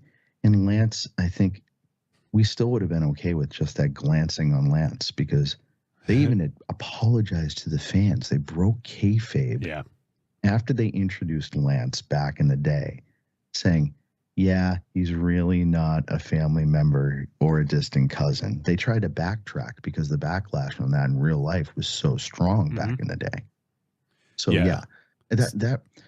this wasn't, I think that at the end of the day, you look at the cover that we have here, the Iron Claw holding up a belt, wrestling, right? This isn't a wrestling film. This is just a giant familial tragedy. Yep. That's all it is. Yep. And for the ones familiar with it, like us, we knew what we were getting into. And at the end of the day, they did make some real interesting choices to be blunt when it comes to a few things. But there's one thing I think that they nailed: the cinematography. When it came to the rebuilding of the Sportatorium, if you look at photos of the Sportatorium with the background angle of the Dallas sky, I've been to that location. I went to Dallas a few years ago for New Japan had the G1 tournament in 2019. Oh, yeah, right. My buddy who was at the matches with me last night, George, flew out with me. And I said, hey, because you know me, you, if anybody has my social media, anytime I'm in a different place, I try to find filming locations or history and stuff like that, because, it's part of who I am. And I love getting back into that moment and seeing where things took place. So I actually got a piece of, they still had a lot of debris from the old arena on the ground from the foundation. I got a piece of that. Nice. But when I saw in the film how they shot that with the skyline of Dallas in the background, it is on point. I'll send you the photo I took because it was from that angle. And then the inside of the arena too, the way that they entered with the way that it was very unique, the way that the stairs came down, all of that. Perfect. Yeah. The ranch, all of that. I think they nailed that. They needed phone books for half of the cast to stand on, but at this, that doesn't take away from the fact that I think that Zac Efron delivered the performance of his career. He was incredibly endearing. The way that he played, he was a fucking virgin. Right. Yeah, Zac Efron. Yeah, in the movie, they leaned into that, and you were rooting for the guy the whole film, even though you knew what was awaiting. And again, as you brought up, how the hell? This is back when therapy wasn't normalized. Right. No, not even fucking close. Yeah. No way. In Texas, of all places. Yeah, if you admitted it, people would just fucking disown you. Yeah. And I don't know what got that man through all of this. I don't. But I do think that the introduction of his wife, I don't know if they had liberties on that because I don't know the dynamic. Because they wrote this film without Kevin's input. Right. That's kind of strange to me. Yeah. That they advertise him at the premiere and all that stuff, and he goes along with it. But how did they know what his wife was like? She had to be a rock if she's still with him. That's just assumption. But I think that the what's the actress's name that played his wife? I thought she was fantastic. Lily James. Yeah, I thought she was great too. Oh my God, she was a magnet. When she was on screen, she owned every scene she was in. Yeah, that scene when she approaches him after the show, talking about you don't know how to ask questions. Yeah, it was great. Yeah, and it was so endearing. Yep. And it's funny too, like to your point, Anthony. They were gods back then, and if he's still a virgin, even Mary asked me how old is he? I'm like, he's got to be in his early 20s at this point, right? To not be that in that body and to be a god in that area, and to not have, done a little bit of the fliggity-doo-doo, and not be intimate, that's crazy to me. Well, I think a lot of that is played into the religious maybe teachings that his mother probably laid into the boys. Don't have sex. Sex is a sin. Wait till you marry. That whole deal. they showed them going into church and sitting there during service. Like Right. they're like God-fearing good old boys, you know? Yeah.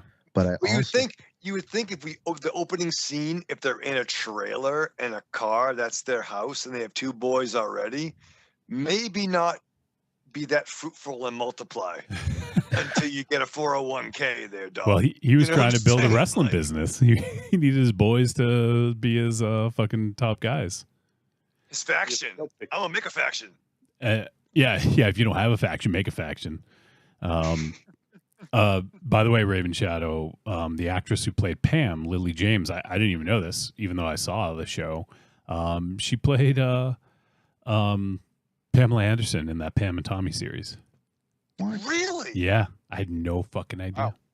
Looks totally different. Totally different. Yeah. No way. Yeah. But what I will say red hair about her, does a number, doesn't it? I will say that she gave the female power balance in the film Mhm. Yes. opposite Fritz. I think that she was the rudder for Kevin right when she was introduced. Yep. And can I just say that scene when they're having dinner or lunch and well, you're the oldest. He's like, well, no, I'm not the oldest. There was one before me. I'm the second oldest. Jackie Jr. In that moment yeah. when she just gets up and fucking hugs the dude. Yeah. And the way that he Beautiful. embraced her, that Yep. it was foreign to him. Yep. It was foreign to him because the scene I think before that pissed me the fuck off, and probably all you guys, is the one where he goes to his mom saying, you gotta fucking talk to dad. Yeah. He's Yeah. fucking busting this kid's balls too much. Mhm. Nope, that's between him and them. That's Or between him you and boys. God, like, Yeah. And no, you're the mom. but that's the thing, the passive parenting that is veiled by their faith. Mhm. And I think that a lot of people have experienced that. But there's one, you brought up the dinner scene. Remember when they were sitting at the picnic table? Yeah. And the brother, he wanted to go play the gig. Oh, yes. yeah. Important Was awesome. piece of information. Oh, Your father was a musician. I know, right? What? And that was a huge plot point in the film for me because he looked down on him. Yep. Because I think that he was so obsessed, maybe associating that part of his life with that's the part of me that died, and now I have this obsession with my failures in life. So he looked at him. If he's going off in that direction, he's not one of us. Right. Meanwhile, that is your son. Yeah. Yeah. He has the same. He doesn't have the skill set you want for him, but he has your skill set nonetheless. Mm-hmm. And to show his obsession, his narcissistic obsession, and how it destroyed that family. I think that is it Colt McElhaney? Yeah.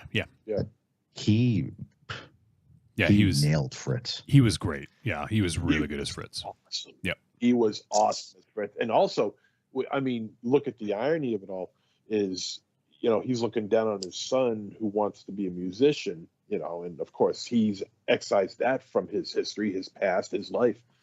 And here's Mike, he wants to play the guitar, and all right, so he plays guitar. Meanwhile, the mom mentions that Fritz was a classic clarinet player. Right. Yeah. And she's an artist. Let's be honest. A guitar player sounds a little bit more cool than a clarinet player, right? I mean, Ain't nobody had a fucking clarinet player on their fucking wall, bro. Like, Yeah, just I don't saying, recall- like, yeah, it's I don't recall. talented, much respect, but ain't no fucking PlayStation 6 ain't gonna have fucking clarinet hero, dog. Clarinet I don't heroes? recall Metallica having any clarinet solos during their songs. Yeah.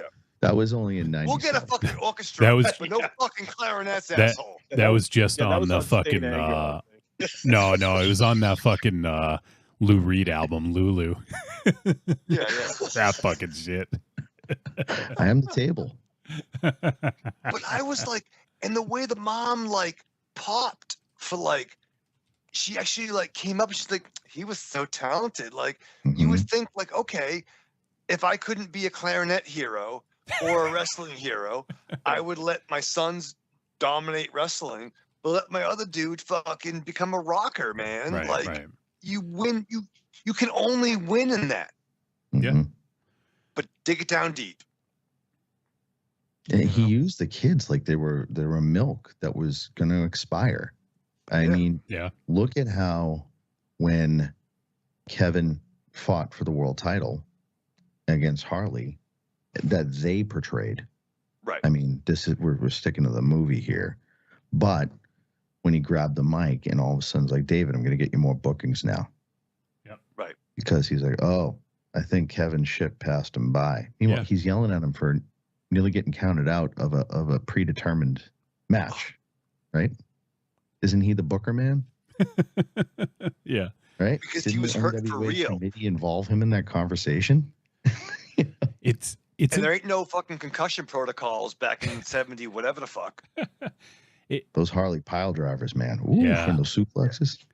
It's interesting how they portrayed there's no sense of like kayfabe, right? I mean, it was just kayfabe. There's no sense of like, booking or anything like that, which, I mean, I guess for the film, it's fine. Like, I don't have a problem with that. But, I mean, if you want to tell the whole story, I mean, that is a missing part of it, is that, Fritz, or was it even, who was, Teddy, was it Teddy Hart? Was he? Not Teddy Hart, I'm sorry. Teddy Long. Oh, Gary Hart. Gary Hart, thank you. Not Teddy. Teddy Hart with his cats was there. No, it was his cats and his meth showed up at the arena. His cats delivered his meth.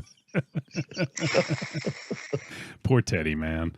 But yeah, Gary Hart. I think Gary Hart was involved in the early days. I'm not sure if it was then, but regardless, that's an element we didn't get, is that sort of like the booking. The dad is in control of the business. And I think it probably was easier just to do it like, this is real, because then you're getting into like, okay, now we have to explain more for people who don't know. So I get the decision. I don't have a problem with it, but it makes it more dramatic when, when they're fighting Flair for the title and all this other stuff. And Flair was in that? It was Rick, RICKFLAAAIRA or something. I don't know. Like with Flair. Flair. That's coffee with Flair. Right there. I do like though when they were at that lunch scene we liked so much. It's fake, right? I don't know if she would know it was fake, but I liked at that time. I liked his explanation about you have a job, you get promoted, you do a good job, yeah, you get this. So I think it walked the line of the business and reality enough for the layman person to be like, you could be good, but if you get a belt, that means the company trusts you. You know what I mean? So I liked they nodded to it without going too much into it. Yeah, I think they did a good job with that. I certainly didn't have a problem with it. It's one of those things that's just difficult. You can't really, if you address it, you have to go all the way in, and then at that point, you're sort of ballooning out the runtime and the script and all that, and you have to explain stuff. So definitely didn't have a problem with that. But let's talk about the fucking 800-pound wrestler in the room. I wish they had fucking hired Will Ferrell. Yeah, right. Because Ashley Schaefer Ford. Because I mean, make him watch. I don't want to put I don't have a problem with this guy. Like, let me pull up his name. I just want to get it right. I don't have a problem with him. The fact that he was put in this position to play Ric Flair, that's where, that's where like the fault has to lay. The casting or the director. Like, you're taking one of the most iconic wrestlers of the last 4 generations, like 5. I don't even know how long he's been doing it now. And you cannot drop the ball that fucking bad on Ric Flair. He was the one that was most featured out of any of the opponents, more so than Harley Race, and he had the most on-screen time, and he looked by far the fucking worst.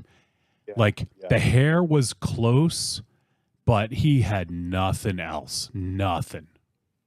The voice killed it for me because he had the inflection, he had the cadence. You can hear it. He's sounding like how Ric Flair would say what Ric Flair is saying, but the voice itself was just completely off track, way off the mark.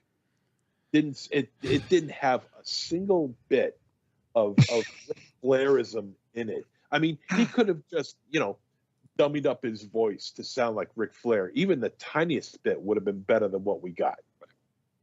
It was an absolute travesty. It was so bad. It was just so bad. Like I was in that. So it was just me and my buddy at the midnight screening. And so we looked around and we could laugh openly when it happened. Like, is this a rib? Yeah.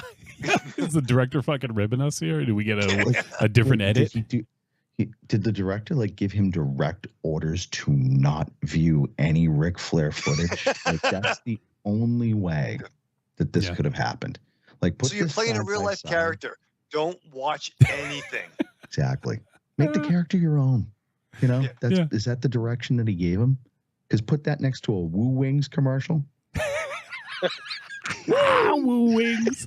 I don't know if I shared that with Anthony MZ after you shared it.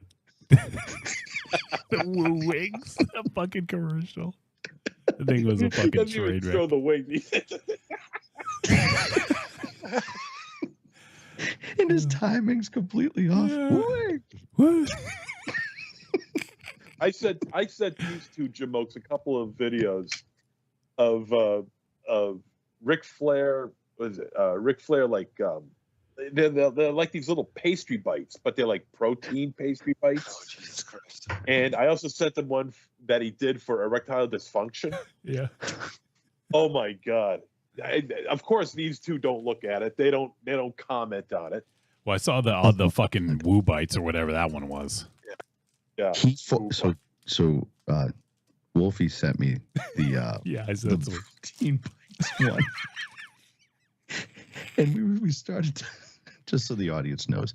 First of all, we need to direct you to view this somehow. Yeah. Because post it on the potential of this being the next great horror icon. Yes. In Ric Flair is really, there's something there. There is. There really is.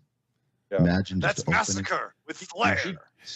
There's a possibility that he could pay off all of his alimony bills with just 2 films, maybe 3. Maybe 3, if they do really well. So we went off a little bit into real Rick, right?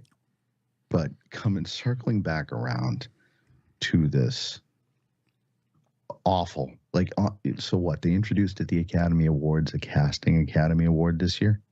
I wish this was up for it so I could laugh. There was some choices made, and they weren't very good at times. I couldn't wrap my head around it. I will say that is it Ryan Nemeth? Yeah. They're so hot and cold in this. Ryan Nemeth played a good, briefly, Gino Fernandez. Yeah. Who needs his own film in and of its own right, if we're being honest. Yeah, no kidding. That is something. We should have the fucking. We should have what's the equivalent of this in the fucking Marvel Cinematic Universe? We need WCCW universe. Yeah. The WCCW Bruce Brody in Puerto Rico. Yeah, that's a fucking story. Yeah. I think I knew that the casting was poor. I was giving Zac Efron some leniency until they were in the locker room standing next to each other, and the guy playing Bruiser Brody was their height. Mhm. That was distracting. Very. No, but again, I mean, for us who know the people, it's distracting. For, Jane Doe from Idaho, who's just going to see an an A24 movie, is like, oh, Idaho. yeah, like who's this Ric Flair guy? I'm like, well, let me get on YouTube for a second and show you. But like we all thought Sylvester Stallone was like 6'8" back in the day. Yeah, they had a lot of phone books. Tom Foos, he ain't that tall. Well, look at fucking Lord of the Rings, like fucking Zac Efron could have played in Lord of the Rings. They made Frodo look like a fucking hobbit, and the wig. Actually, Zac Efron looks a little bit like Frodo. Kerry Von Erich could have played the Penguin's father. So there's that. Just get a monocle, you're good to go. It really is the Ring fucking. that bell. La, la, la, la. It really is the lollipop. What? Oh shit! Guild. Yeah, it really is. Guild. Like for us again, and we prefaced it with we're fans. Yes. So we already know the story. For the layperson, they make these. We all know they make these movies to get the non-fan because they're already counting on the income from the wrestling fan. They want the money from the non-fan, right? Mm-hmm. So just tell a story about a shitload of family members dying in a quick way. And that's basically how it came across at times. And I know probably, I don't know for certain, but probably, at this point, Ric Flair has lacerated his forehead so many times that, he could just do this and just start bust it open, bleed. Can you bleed that much from having the claw put on you? Or at all? Like, unless he's got a Dune popcorn bucket right in his head. Why is he bleed? I mean, yeah, it's classic Flair. He bleeds from it with his bleached blonde hair and it's stained red. And it's a great look. It always has been. But Jesus, man, I think that was a little bit of overkill in that scene. Just a bit. Yeah, and the context was that it was real. Yeah. But that and I pulled up the dude's name. The dude who played Ric Flair was Aaron Dean Eisenberg. No offense. I'm sure he's a great fucking actor. I haven't seen him in anything. He was in the Dead Ringers TV series. He was in a TV series called The Deuce. Vince McMahon's favorite show, apparently. I like The Deuce. But anyways, I'm sure he's a great actor. This is nothing against him. I'm sure he did it exactly as they asked him to, because if the director sees this performance and he's like, yeah, that's not what I'm looking for, they're going to fucking shit can him and they're going to get somebody else. So nothing against this dude. Stoltz. Yeah. Right. Yeah. They should have got Eric Stoltz in the fucking Rocky Dennis makeup. He would have done a better job. Imagine if they kept him in the Rocky Dennis makeup and had him play Ric Flair, it would have been more accurate. So instead of the long red hair, he's got the long blonde hair. How would he do that thing like things I like? Limousine riding. Things that I like. Things I like. Limousine riding, jet. Limousine riding. Kissing girls. Rolex wearing. And ice cream. In the wind on my face. Rocky Dennis. Eric Stoltz's Rocky Dennis would have been a better fucking Ric Flair. Swear to fucking God. Rocky Flair, yeah. Rocky Flair, yeah. Ricky Flair. Yeah, Ricky Flair. He had the hair, kinda, like. Yeah. Oh my God, that I could not believe. And they spent a good 2 minutes having him cut a promo. And I was like, to me, it was almost like, kind of like you said, Anthony, like I felt like I was being fucking ribbed. I'm like, is this like, is somebody having a nightmare? Like, is this some like, like, Fever dream. yeah, like what the fuck is going on? And then all of a sudden, like, I felt like, I'm like, no, this is the fucking thing. This is Ricky Flair. Like, I guess we're doing this now because like no they fucking put way. so much attention to detail to Harley Race, Yes. who was literally in like maybe 3 minutes of the picture. If that, It'd be yeah, like casting me as fucking Razor Ramon. Oh, to be fair, hey Chico, You'd you could be pull it off. better. Yeah. Thank you. Yeah. But there is one aspect of the Ric Flair scene where he's wrestling Ric Flair that was good, and that is that the match starts off with an uncut like 45-second shot. Yeah. And there's no editing, it's all one take, and I'm sure that the blocking on that and to get that down just right took numerous takes, and to get that is difficult. So I mean, say what you want about the guy who's playing Ric Flair and the fact that he's completely wrong for it. The fact that they were able to pull that scene off is amazing. And maybe that was the reason. And thank you for saying that, MC, because maybe that was the reason why they kept him casted, because he could perform that act. Could be. Probably. It's funny because they actually used WWF footage of Kerry Von Erich. Like they're watching that on TV. It was legit WWF footage. So why wouldn't they I mean, if that's what they're doing, why not just use a fucking promo of actual Ric Flair cutting the fucking promo, showing that, and then cut to the dude in the ring and, like just don't show his face. Yeah. They spent the budget on it being a background clip. I wonder how much they were charging per. No. Yeah. I don't know. Yeah, I mean, I'm sure that was a part of it. Yeah. But goddamn. Also, when they did the leg injury on Kerry. Yeah. I was wondering how they were going to reveal that. Because that was the big one to me. Mm-hmm. That was the big moment as far as I was concerned. How are they going to show Kerry Von Erich after he loses his foot? And I wasn't disappointed in how they did it. I think they did it right. They didn't milk it. They didn't milk it forever because the real fans know what happened. It was just the big reveal. And I think they played that out just fine. Did he lose that much of his all the way past his ankle? I thought it was just like his foot. It was his foot. They did take a little bit more off. Yeah, because it was like up. He lost his ankle. Yeah, up to his shin. Yeah. Maybe it was just easier to edit or something, and that's fine. Like I don't have a problem with that. But from what I always understood, that it was his foot had to be amputated off, like just the foot itself. But and the fact that they were able to keep that under wraps. That's insane. For so long. Yeah. All right. I just found, I was looking for it. I just found the Flair thing. Let me just play it. I just got to play a few seconds. Just audio.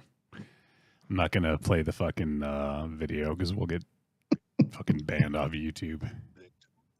And a lot of these so-called big-time stars is that I'm custom made from head to toe.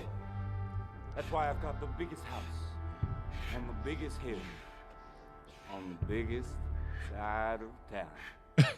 That's why this sports coat costs $800, and I don't know what that costs. I'd be ashamed to wear it. That's why I've got on lizard shoes and a Rolex watch, and I've got a limousine out there a mile long with 25 women in it, just dying for me to go, whoa! Now, wow! Let's get the less pretty facts of life. Kevin, your daddy got together with the powers that be and ordered me back down here to Dallas. Nothing happened in second-rate sports community. I am the world's heavyweight champion. It's coming down now, May 5th. Hold on. This is, Texas Stadium. I don't know if this is the actual one, but there's an actual Ric Flair promo on Kevin Von Erich. Actually, no, because he fought Kevin after Kerry's injury, so that would have been in the 90s. So let me see if I can find that one. I want to try to find that promo. But you could see, I mean, you could, I mean, he doesn't have the raspiness of Ric Flair. His voice is too open. It's too clear. But Ric Flair's voice never was very clear. It always was very raspy. He has a bit of a lisp going on. He does. You know, this guy has none of that. Why didn't they just get Jay Lethal and just fucking call it a day? Right? Like with utilizing the camera zooms that they used in that too. Yeah. When Flair got pissed with Jay Lethal and they zoomed right in on his eyes. Yeah. That's legendary. Like, or even, you know what? Have Jay Lethal do the fucking voice. If have this dude, you know, whatever. Like, he didn't look like him, but have him do the fucking voice. He didn't even say woo. He said wow. Yeah, he's like, wow. Wow. I just relived that feeling that I had in the theater. It's still not good. Oh, it's awful. I'm having trouble finding this promo. I don't know if it's got to be on YouTube somewhere. He is such an icon, and Ric Flair really is a pop figure, a pop icon. Right? How could you miss the mark that bad? And I know we're hyper focusing and nitpicking. It's amazing. We're really skirting over the omission of the death of the baby of the family, but we're hyper focusing on the fact that they fucked up Ric Flair so bad. But it's hard though, right? Because you have to have like, if once again, it's a narrative, but you would think that probably more so than Harley Race, more so than Bruiser Brody, your non-marks are gonna know at least Ric Flair, right? It's probably Hulk Hogan, The Rock, Stone Cold, Ric Flair in the general populace. Whether it's, you know, my grandmother knew who Superman's real name was, but she wouldn't know who other characters were. You would think you want to have your, you know, to use the wrestling terms, your biggest heel in the film to be the most iconic version of the you know, person / character, and that should be really important to it. Who everyone people probably know Ric Flair more than the Von Erichs, is fair to say. They literally fucked up the Thanos of the film. Right. Yeah. All right. He's the Doctor Doom of every Fantastic Four film. All right, let me ask you this, because we haven't touched upon these guys yet. What about the Freebirds? Bingo. There's no Von Erich Warriors without the Freebirds. Thank you. Right. And I kind of wish they jumped on this a little bit more, because that was like the fucking feud, man. Yeah. The feud. That made the territory. Yeah. Yep. Yeah. Thank you. And I think whoever it was that played P.S. Hayes, he looked okay. He looked fine. Yeah. Terry Gordy and Buddy Terry Rogers. Bam Gordy and Buddy and not Buddy Rogers. No, who am I thinking of? Terry Bam Bam Gordy, Michael P.S. Hayes, and oh God, Doc Hayes. Doc Hayes. What? You're mixing up Doc Hendricks and Michael P.S. Hayes. Oh, Doc. Yeah, but didn't P.S. Hayes become Doc Hendricks?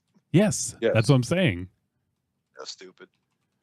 Yeah, Buddy Roberts. Buddy Roberts, yeah. Oh, yeah. Roberts. Okay, I'm thinking Buddy Rogers. I said Buddy Rogers by accident. That was my bad. It was Buddy Roberts. I think the guy who played P.S. Hayes was fine. You know, I thought he looked the part. Roberts and Gordy. I think Gordy looked good. I think Roberts. I think Roberts looked good too. I think the whole trio. I thought the Freebirds looked good. Yeah, I had no problem with them. It was a very glancing blow. Yeah, it was just like, was it like maybe 30 seconds? Yeah, there should have been more of them. There should have been. I know they got a story to tell, and it's over 2 hours long as it is, but I would like to have seen more of the Freebirds in this. That was a bit of a letdown. They could, yeah. I mean, I agree that could have been a bigger part of the early, part of the film if they're going to go in that direction. I think this is the only promo that Flair cut on Kevin Von Erich, because they only fought once. Surprisingly, they had one match. So this is the promo I can find. It actually was from '85. So I think the timing of how this happened was different from the movie, because Kerry got in his accident in '86. So in the movie, Kevin fights Flair after Kerry's injury, whereas this actually happened before the injury in real life. So let me just play a few seconds as Flair cutting his promo against Kevin Von Erich. Every claim reinforcing everything that the Von Erichs want in Want. Texas Stadium. They got me defending the World Heavyweight Championship in a match that says if I get disqualified for any reason whatsoever, Kevin Von Erich is the new World Heavyweight Champion. You see, they figured that because Kerry Von Erich had a big day a year ago, that his brother isn't going to take second best in the Von Erich family. He's going to rise to the occasion. He's going to make May 5th a day to remember forever and ever. That means he's got to beat me. And he's going to get in that ring. He's not going to let anybody down. See, I understand what's coming down now. But I got a few surprises for you. You see, when you're talking about Ric Flair, you're talking about the best that professional wrestling has to offer. And I'm telling you right now, the contract is signed, and I'm going to be there May 5th. And I don't care if there's 60,000 people there cheering for Von Erich. He still has to beat me. I don't think he can. I don't like the situation at all, but I don't think he can beat me. And I'll tell you what else. I'm involved in that tag match now. $100,000 to the winning team. A new Lincoln Continental to the man that scores the pin and fall. You know that I'm a money man. Woo! Deluxe. So gear up, Texas. You're starved for the sight of a real man. In Ric Flair, you got a real man. I'd start calling me Hero if I were you. Oh, shit. That was fucking legendary, right? Like, okay, real quick, let's cut back to the movie. Because I am the greatest wrestler alive today, the toughest wrestler alive today. I have bled and sweat for this title, and no daddy's boy is going to take that from me. This is professional wrestling. It is the most grueling of all professional sports. I've been stabbed, hit by chairs, beat up by everybody. I don't cry, I don't complain, I carry on. But the bottom line is, you're denying. I am talking right now. Hey, listen to me. Listen to me.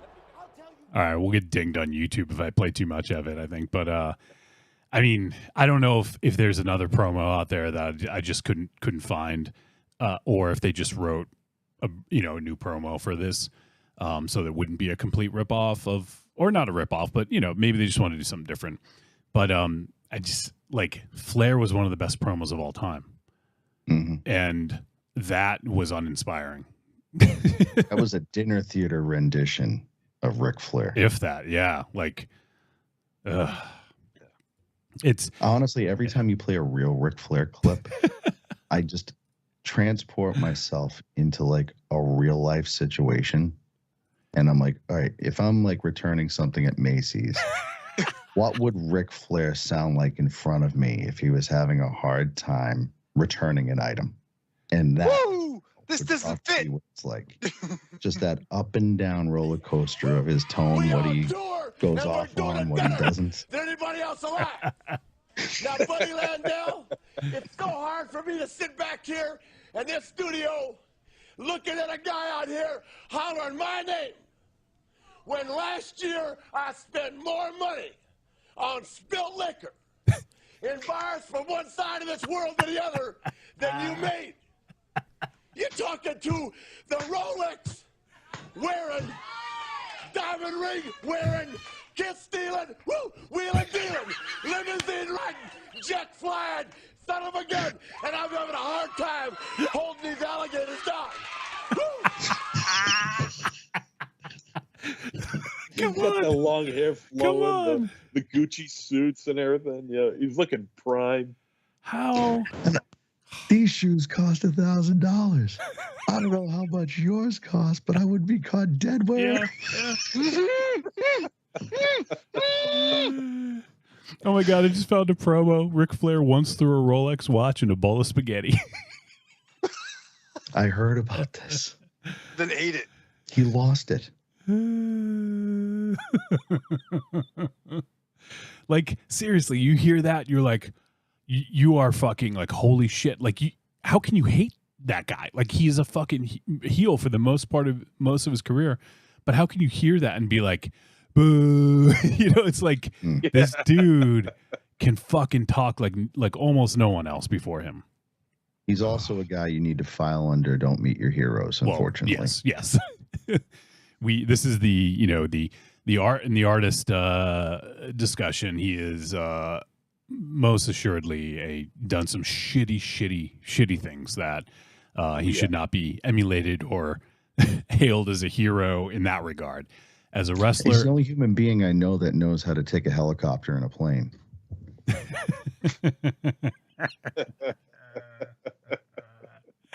Although, to be fair, the Ric Flair biopic, if done correctly, will be fucking outrageous. Oh, sure. I don't know, though. Like, I think you need to wait a few years before that happens, because you got to get some distance between him doing some Let this shitty guy shit. direct it, because Warwick Davis will end up playing fucking Ric Flair. Warwick Davis. Limousine riding. I'm got a Rolex. Son of a gun. Son of a gun. Oh God. So you had that guy doing those kinds of promos. I know we're getting off topic here, but like, we got to keep moving, man. We got heat on this one scene. Well, I mean, it you know, it bears discussion. Now, I mean, it's significantly, it takes you out of the movie. You're right. It does. That's exactly what it did. Nature boy. Woo, woo, woo, woo, woo, woo, woo, woo, woo, woo, woo. Cumberland Farms. Woo! Now that's breakfast with Flair. Woo! We're not saying they're all hits. you had that guy. Now he's doing fucking Cumberland Farms. That's breakfast with Flair. He's got a lot of marriages, Wolfie. I know.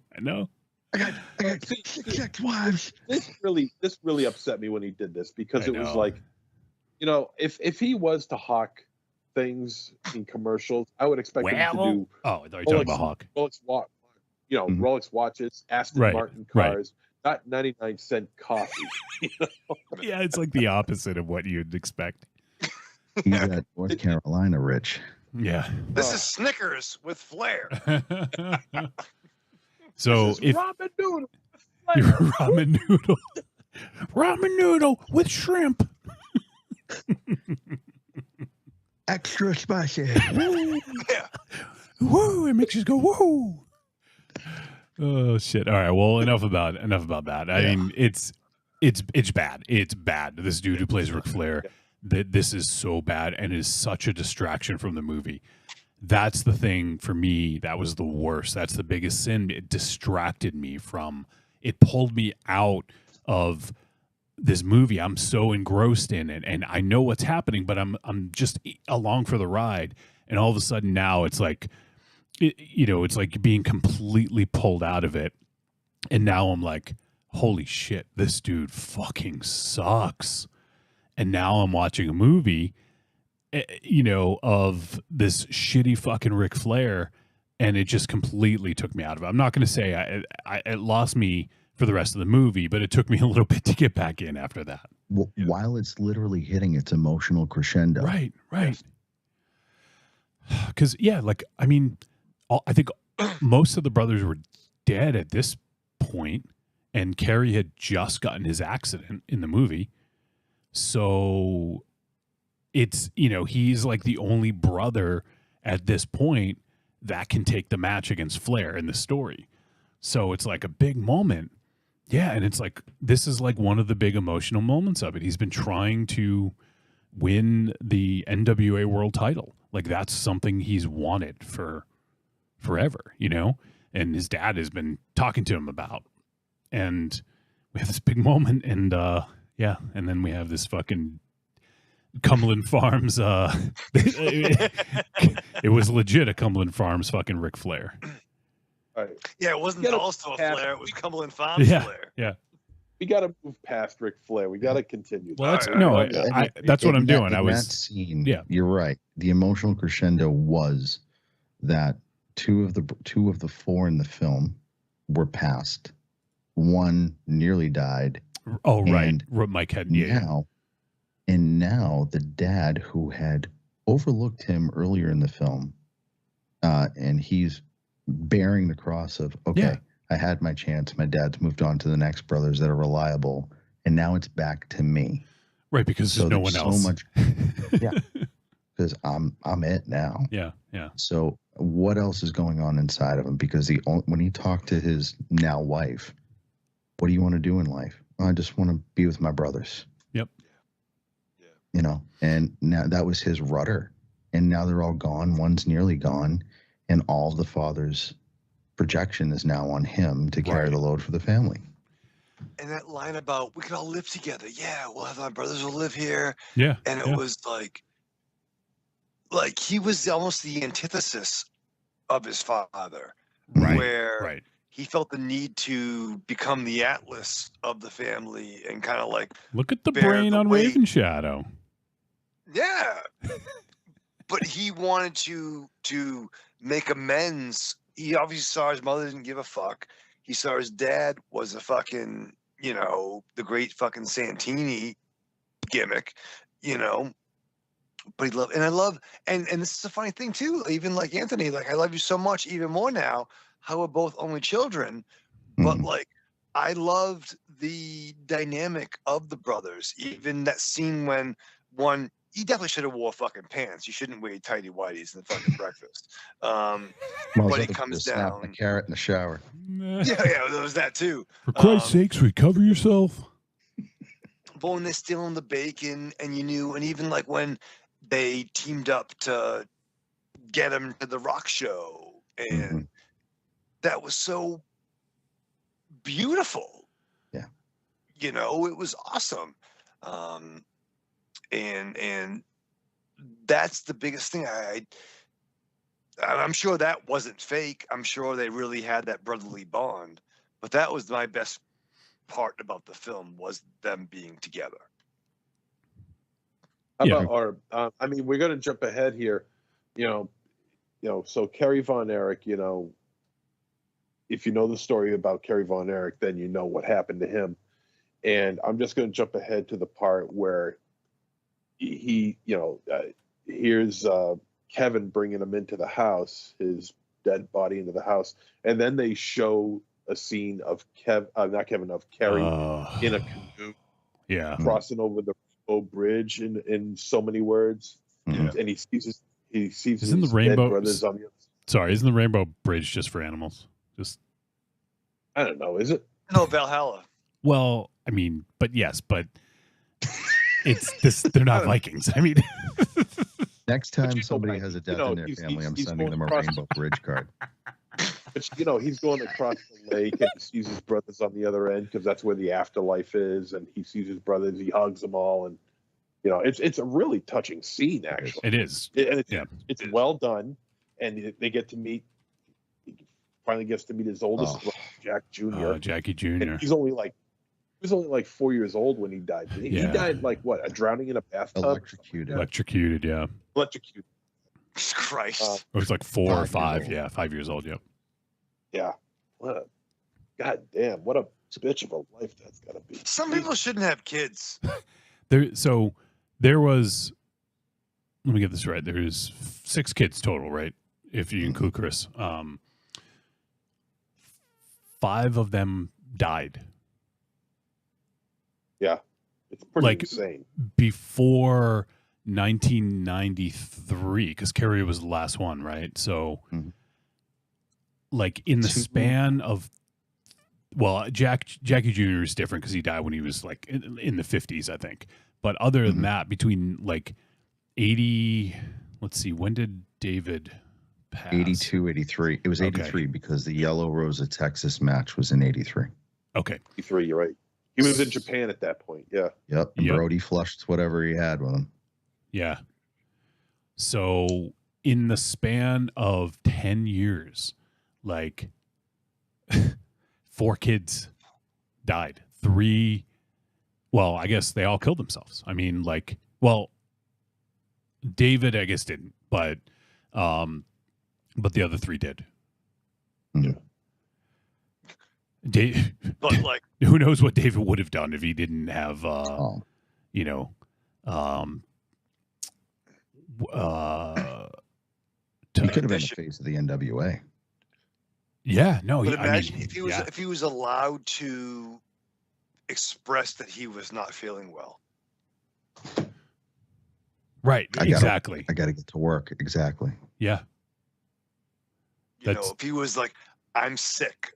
Yeah. Help me. Because Kevin was like, you got to tell someone. He's like, no, like, you know, they need me. Like, I got to do this. I got a tour of Japan coming up, you know? But I thought that was a really touching scene to have that. I thought that was really well done and done with a lot of care. You know, you could tell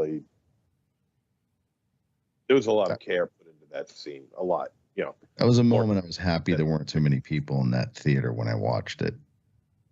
Say again? That was a moment where in the theater when I first saw it, I was like, I'm kind of happy there's not too many people around here because you'd probably be hearing a bunch of sniffles. Yeah, for sure. When it was over, I was just like, I was just fucking spent. Like I felt like hollow and dead inside. And I knew the story. I knew what was going to happen. But I think they did a good job of really making you feel that impact, and it's all through Kevin, right? Like we're feeling the pain through him and what he experienced. So I think that's why I think Zac Efron did a fantastic job in this, because he is our link to the emotional pain of the family. And you know, sure, without that, it's just people passing and it doesn't really matter because you don't get to know them very well, but we see it through Kevin's eyes. And I feel like that's really where this excels. And I think with a lesser performance, I think it wouldn't have had that impact. And I thought Efron was great.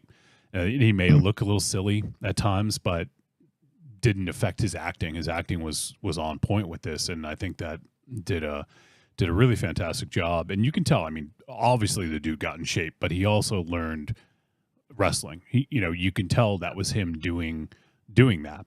And Chavo Guerrero Jr. was the coordinator. Like he probably trained everyone and went through all the spots and all that stuff.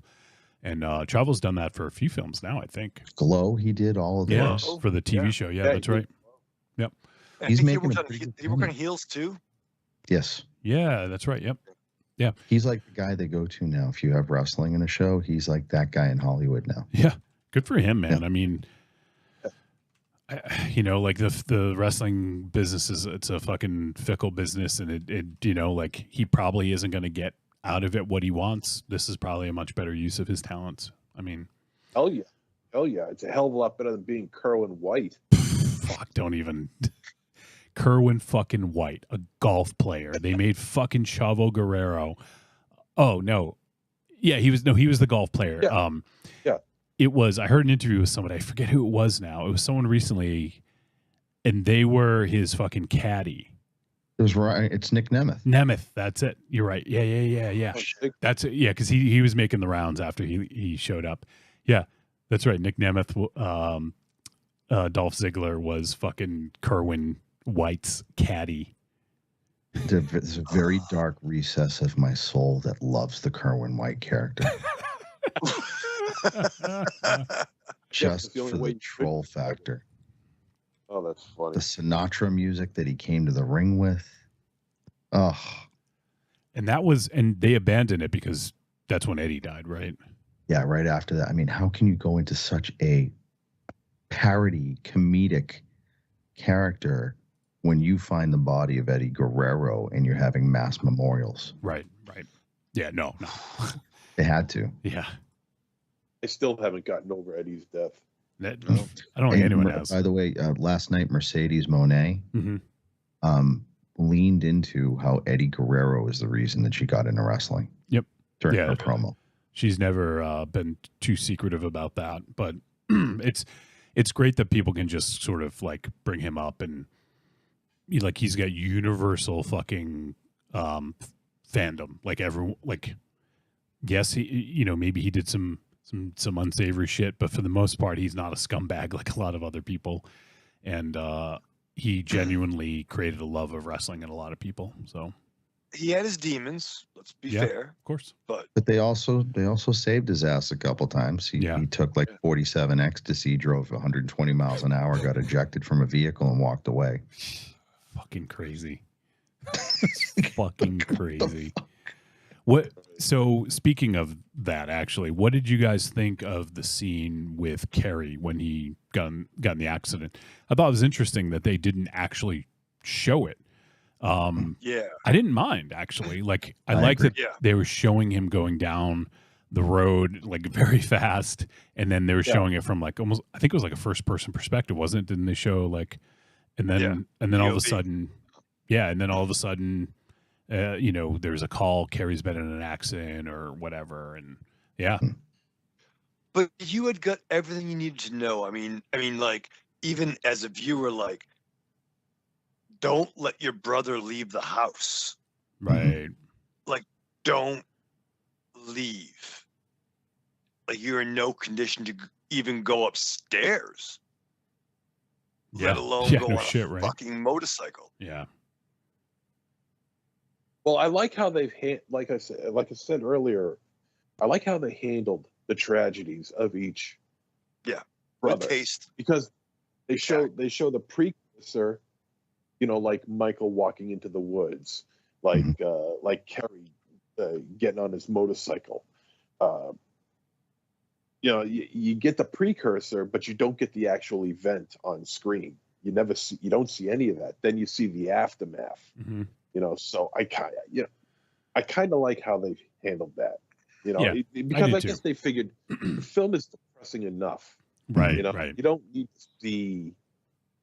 You don't need to see Kerry Von Erich blowing his heart out, with the gun that he got for his father for Christmas. You don't need to see that. They realize the film is depressing enough, so I think they handled it the right way. Yeah, I agree completely. I also think that the more I think about the process of this, that the death wasn't the focus of it; it was how you live through it. Mm-hmm.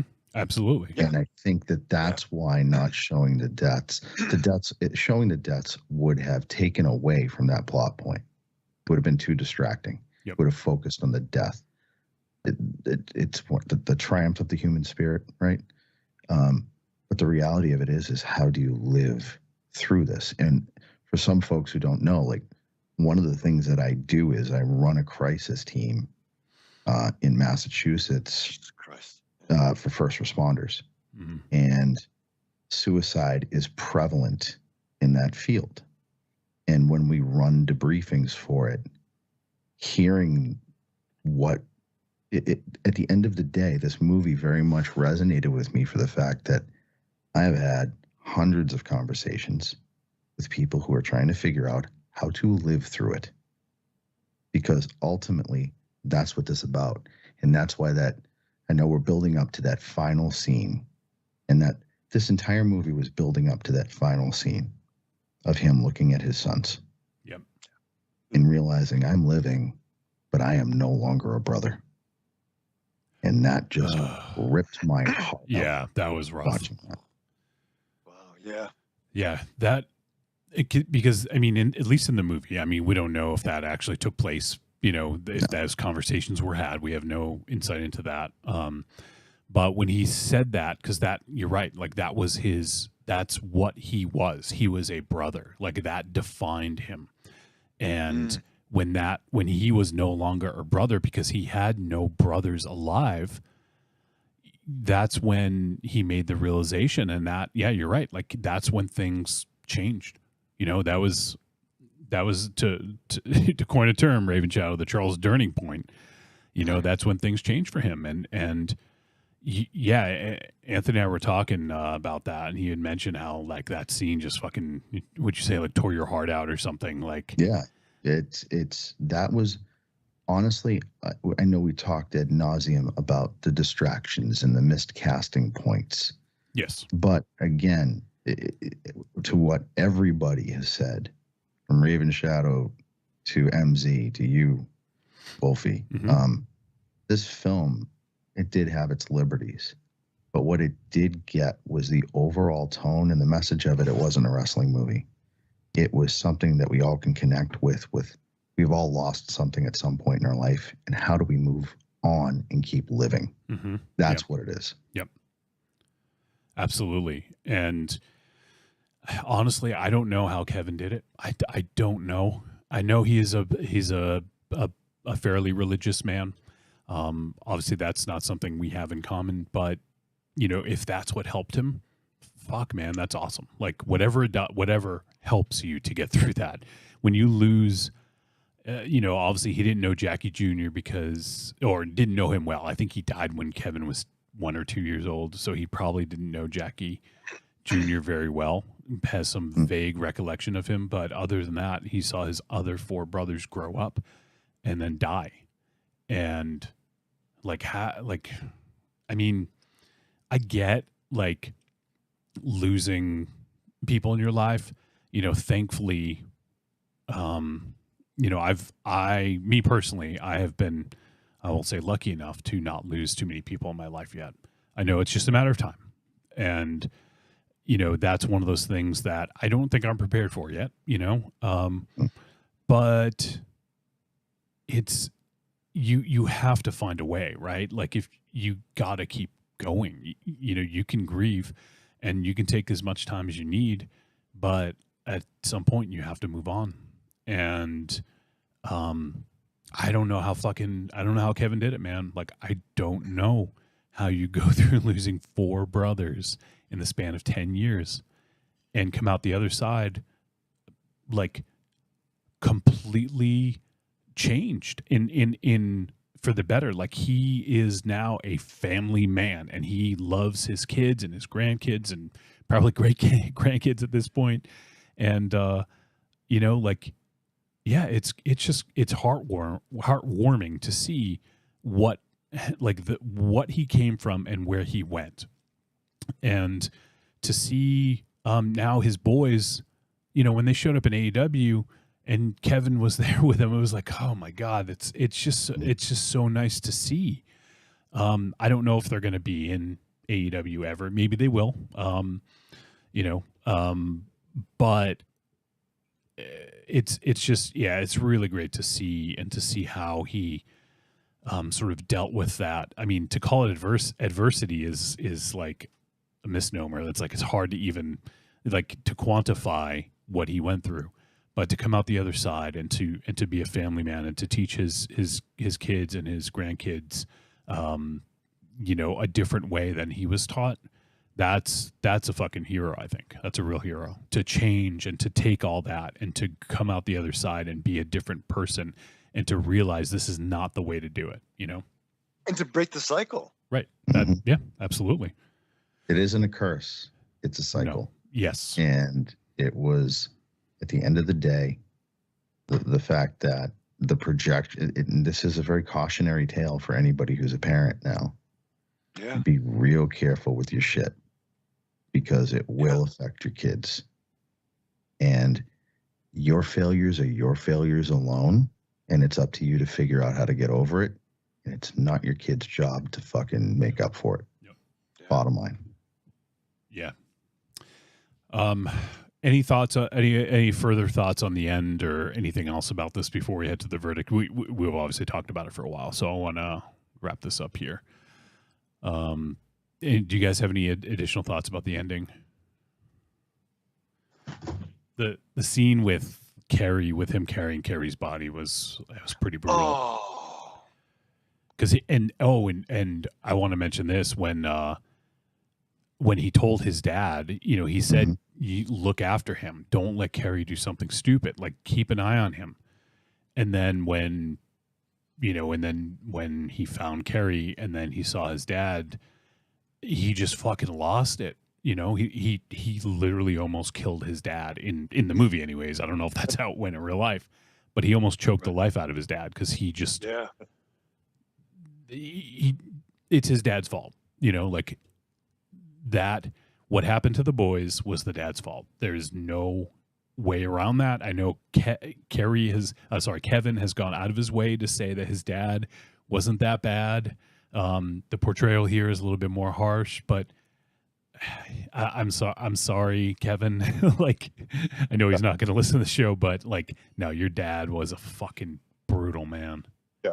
Just the fact that there's an even element of truth in what was told here, you got to start questioning the man's motives. And I'm talking about Fritz.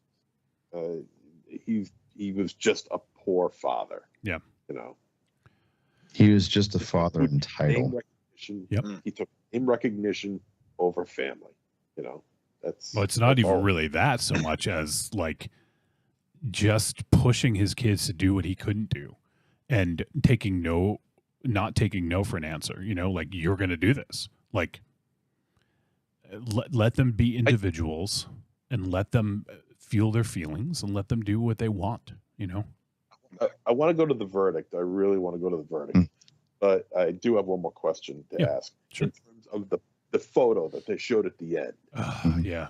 Of Carrie's family? Yeah. Including the flying baby up in the that air. was fucking awesome. Which was killing me. Me too. What the hell was that actually, I love that let me just say, I love that they included that photo. The kid in the air? They must have. I love that photo because seeing the baby in the air made me fucking smile, and I needed to smile after that. It's perfectly timed and placed. I'm like, what the hell?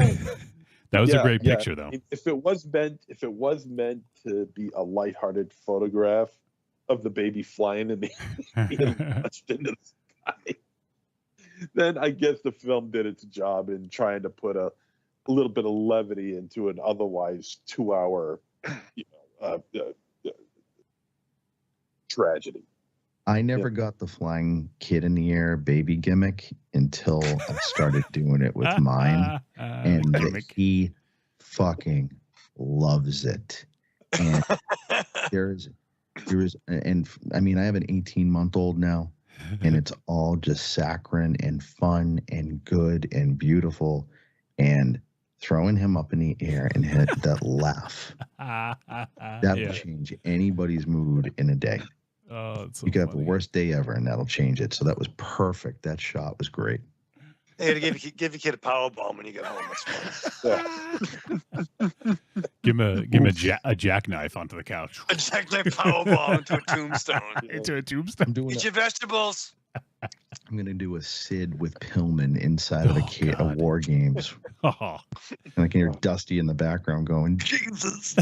Just don't do a Sid off the top rope. Oh, that's so funny. But All right. for MZ, thank you for hanging, bro. Appreciate it.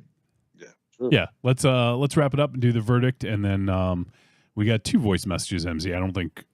I think one's short, so we'll get through them. Let's do the verdict. Trick or treat, baby. I wonder if people would say you're a trick or a treat. Trick or treat, motherfucker. All right, it is verdict time. We're going to let you know whether the Iron Claw was a trick or a treat, and any final thoughts. Let's start with MZ. Well, for a film that's over 2 hours long, this zoomed right by. Yes. And I'm gonna attribute that to the fact that, I know about the Von Erichs. I'm familiar with the tale that they were going to be telling.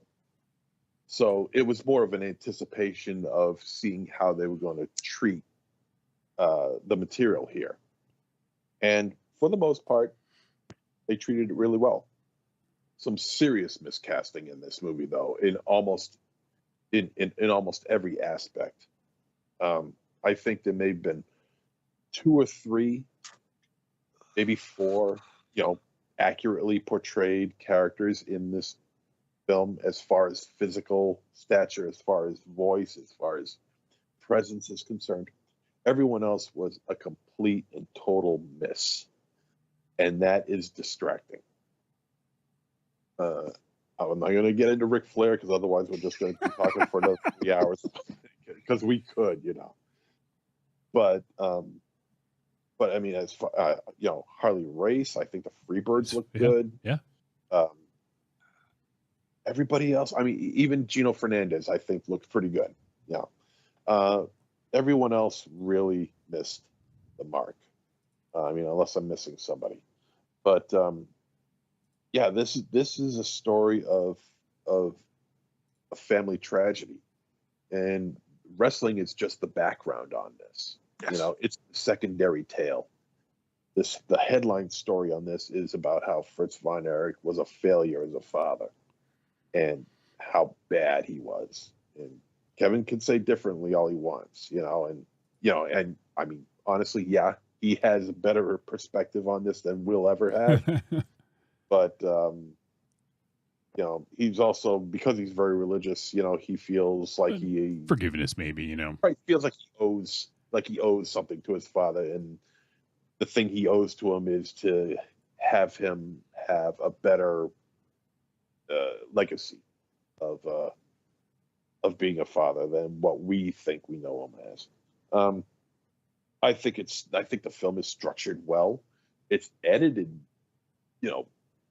pretty nicely. The atmosphere is really good, especially in that sportatorium like you were talking about, Anthony. It was very well done. It had the right amount of haze in there with the cigarette smoke and things like that. And the dim lights, the yellow lights, not even white lights, but yellow lights hitting the mat and everything. It just really felt like the late 70s, early 80s. That really came through.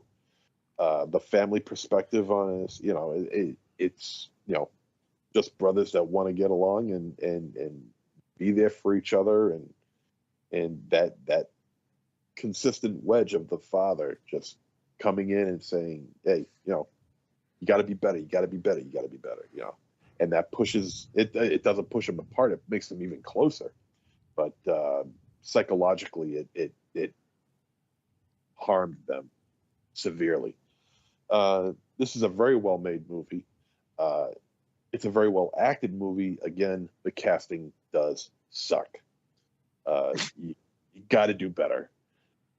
It's seriously miscast. I wish it was better than this, but and that is a distraction. But all in all, I think it tells a very good tale. There are some omissions, yes, but you can only tell so much story in a 2-hour plus film. And I'm sure, if the sky was the limit, a legit story on the Von Erichs would run at least 4 hours. Yeah.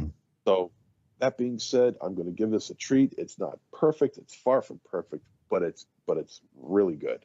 I'd say check it out. This is a treat. All right. I gotta let the dog out. Okay. Well, now we know who let the dogs out. So is that a euphemism? Is that Russian for jerking off? Let's go to Anthony. I think we know, but let's make it official. What's the verdict? Again, I mean, there were some warts on this. The casting was subpar. I would rather have Beetlejuice play Ric Flair. If you're going to be honest with you. If you're going to get that distracting, let's go all the way. What'd you call me? Hey, Slapnuts. It's Mr. Slapnuts to you.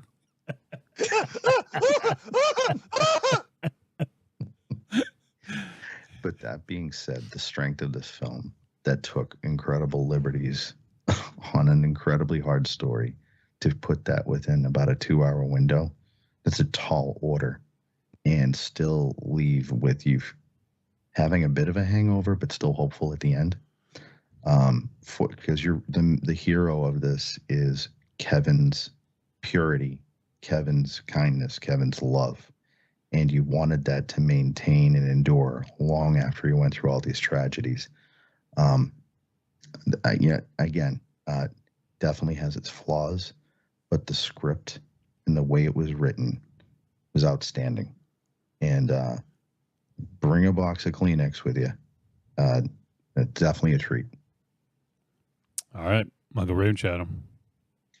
I think sometimes with biopics, whatever you want to call it, it asks a lot of the viewer, because I think they can circumvent some storytelling narratives if it's based on fact, right? Like, well, it's a true story, so we expect you to know some of this. And obviously, as we discussed, the boys in the show know a lot about the true story, and this is only showing us a side of it.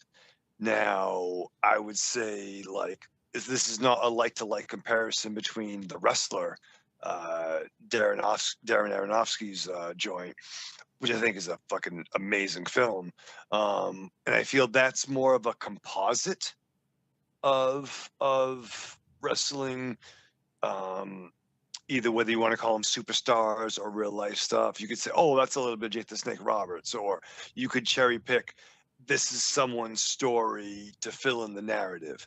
While as that's fictional, this is a real story. And right, you can only fit so much tragedy in 2 hours without someone saying, I have to go to work tomorrow.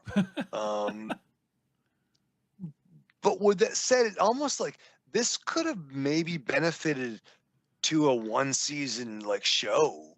You know what I mean? Mm-hmm. Like, because there's so much content, much like the Spooky World documentary that our friend Anthony talked about. That's a callback. It's in the mail. But with that said, I think it told a narrative about family, much more so than, say, Fast and the Furious, if you will or won't. And wrestling is the background. Omissions, yeah, but if this inspires you to learn about more of the story, or just to be better than the generation that came before us, that's a win. Yes, some questionable casting aside, overall, Zac Efron is not my gimmick. I'm not the demographic for this dude. Wait, but your gimmick isn't to portray Zac Efron? That's surprising to me. Well, first of all, I wish I was Zac Efron in any movie he was in.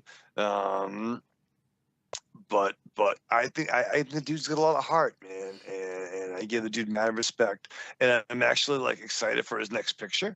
Like, what's Zac doing next? Well, you can check him in Ricky Stenicki with John Cena. Oh yeah, treat. Which, by the way, was the highlight of the Academy Awards. That's true. Yeah. But yeah, man, it's not a feel good. But I think it was overall done well. And I think if any kind of, whether it be a documentary or a biopic, if you want more, that's a good thing. So I think, is it a masterpiece? No, but I think it's fair to say this is a treat. Check it out. Would you team this up with make a double feature with Requiem for a Dream? The feel good double feature of the year. Yeah, that's fun. Yeah, I like comedies. Yeah. All right. I'll try to make mine. Precious. Yeah. Precious. Yeah. I'll try to make mine quick. Yeah, it's a treat for me, and it's already been said, but besides some missteps with casting, I think generally this is a well-made film. It left. I mean, I don't know how many times I'm going to watch this again, it may be zero. It's hard. It's hard, yeah, Like and a bite on blue. it left me like I had to watch. Me and Tanya are watching the Goldbergs TV show. I had to watch an episode of that just to fucking laugh afterwards. It's rough. It's a rough one. Whether you know the story or not, it's a rough one. So just be prepared. But it's a well shot movie. The wrestling, I thought, had the gravity to it that it needed to. A lot of times in wrestling films, the wrestling just looks fucking shitty. I think that they did what they needed to. It looked fun. There wasn't a lot of it, actually. I would say there's less than 5 minutes of actual in-ring action in this movie. And that's fine. It didn't need any more. Yeah. Really, because it's not a movie about wrestling. It's a movie about a family who happens to wrestle. So, yeah, it's a treat for me. I thought Zac Efron was great. I do think that his look, he looked more like Carrie, and Carrie was. I mean, Jeremy Allen White's a good actor. He should not have been cast to play the Texas Tornado Man. And God, I'm not even going to touch that Ric Flair. It made me fucking angry, and it took me out of the movie. Yeah. So. Treat for me though. I can't. If you're feeling really fucking good about yourself and want to bring yourself down, fucking watch this, man. It's gonna do it. It'll do the trick. But yeah, especially if you like wrestling at all, like definitely check it out. Even if you don't have to like wrestling to watch this. No. But there you have it. That's our discussion of the Iron Claw. Treats all around. Now next week, I think this is one that you were looking forward to, MZ, or at least I think you might have mentioned this one. But next week, we'll be doing a movie that's just about to drop on VOD. It had a short theatrical run and is dropping on VOD tomorrow, actually. And it is a movie from Robert Morgan, and the name of the film is Stop Motion. Is this one that you mentioned, MZ? Do you remember? No, but I have heard. Okay.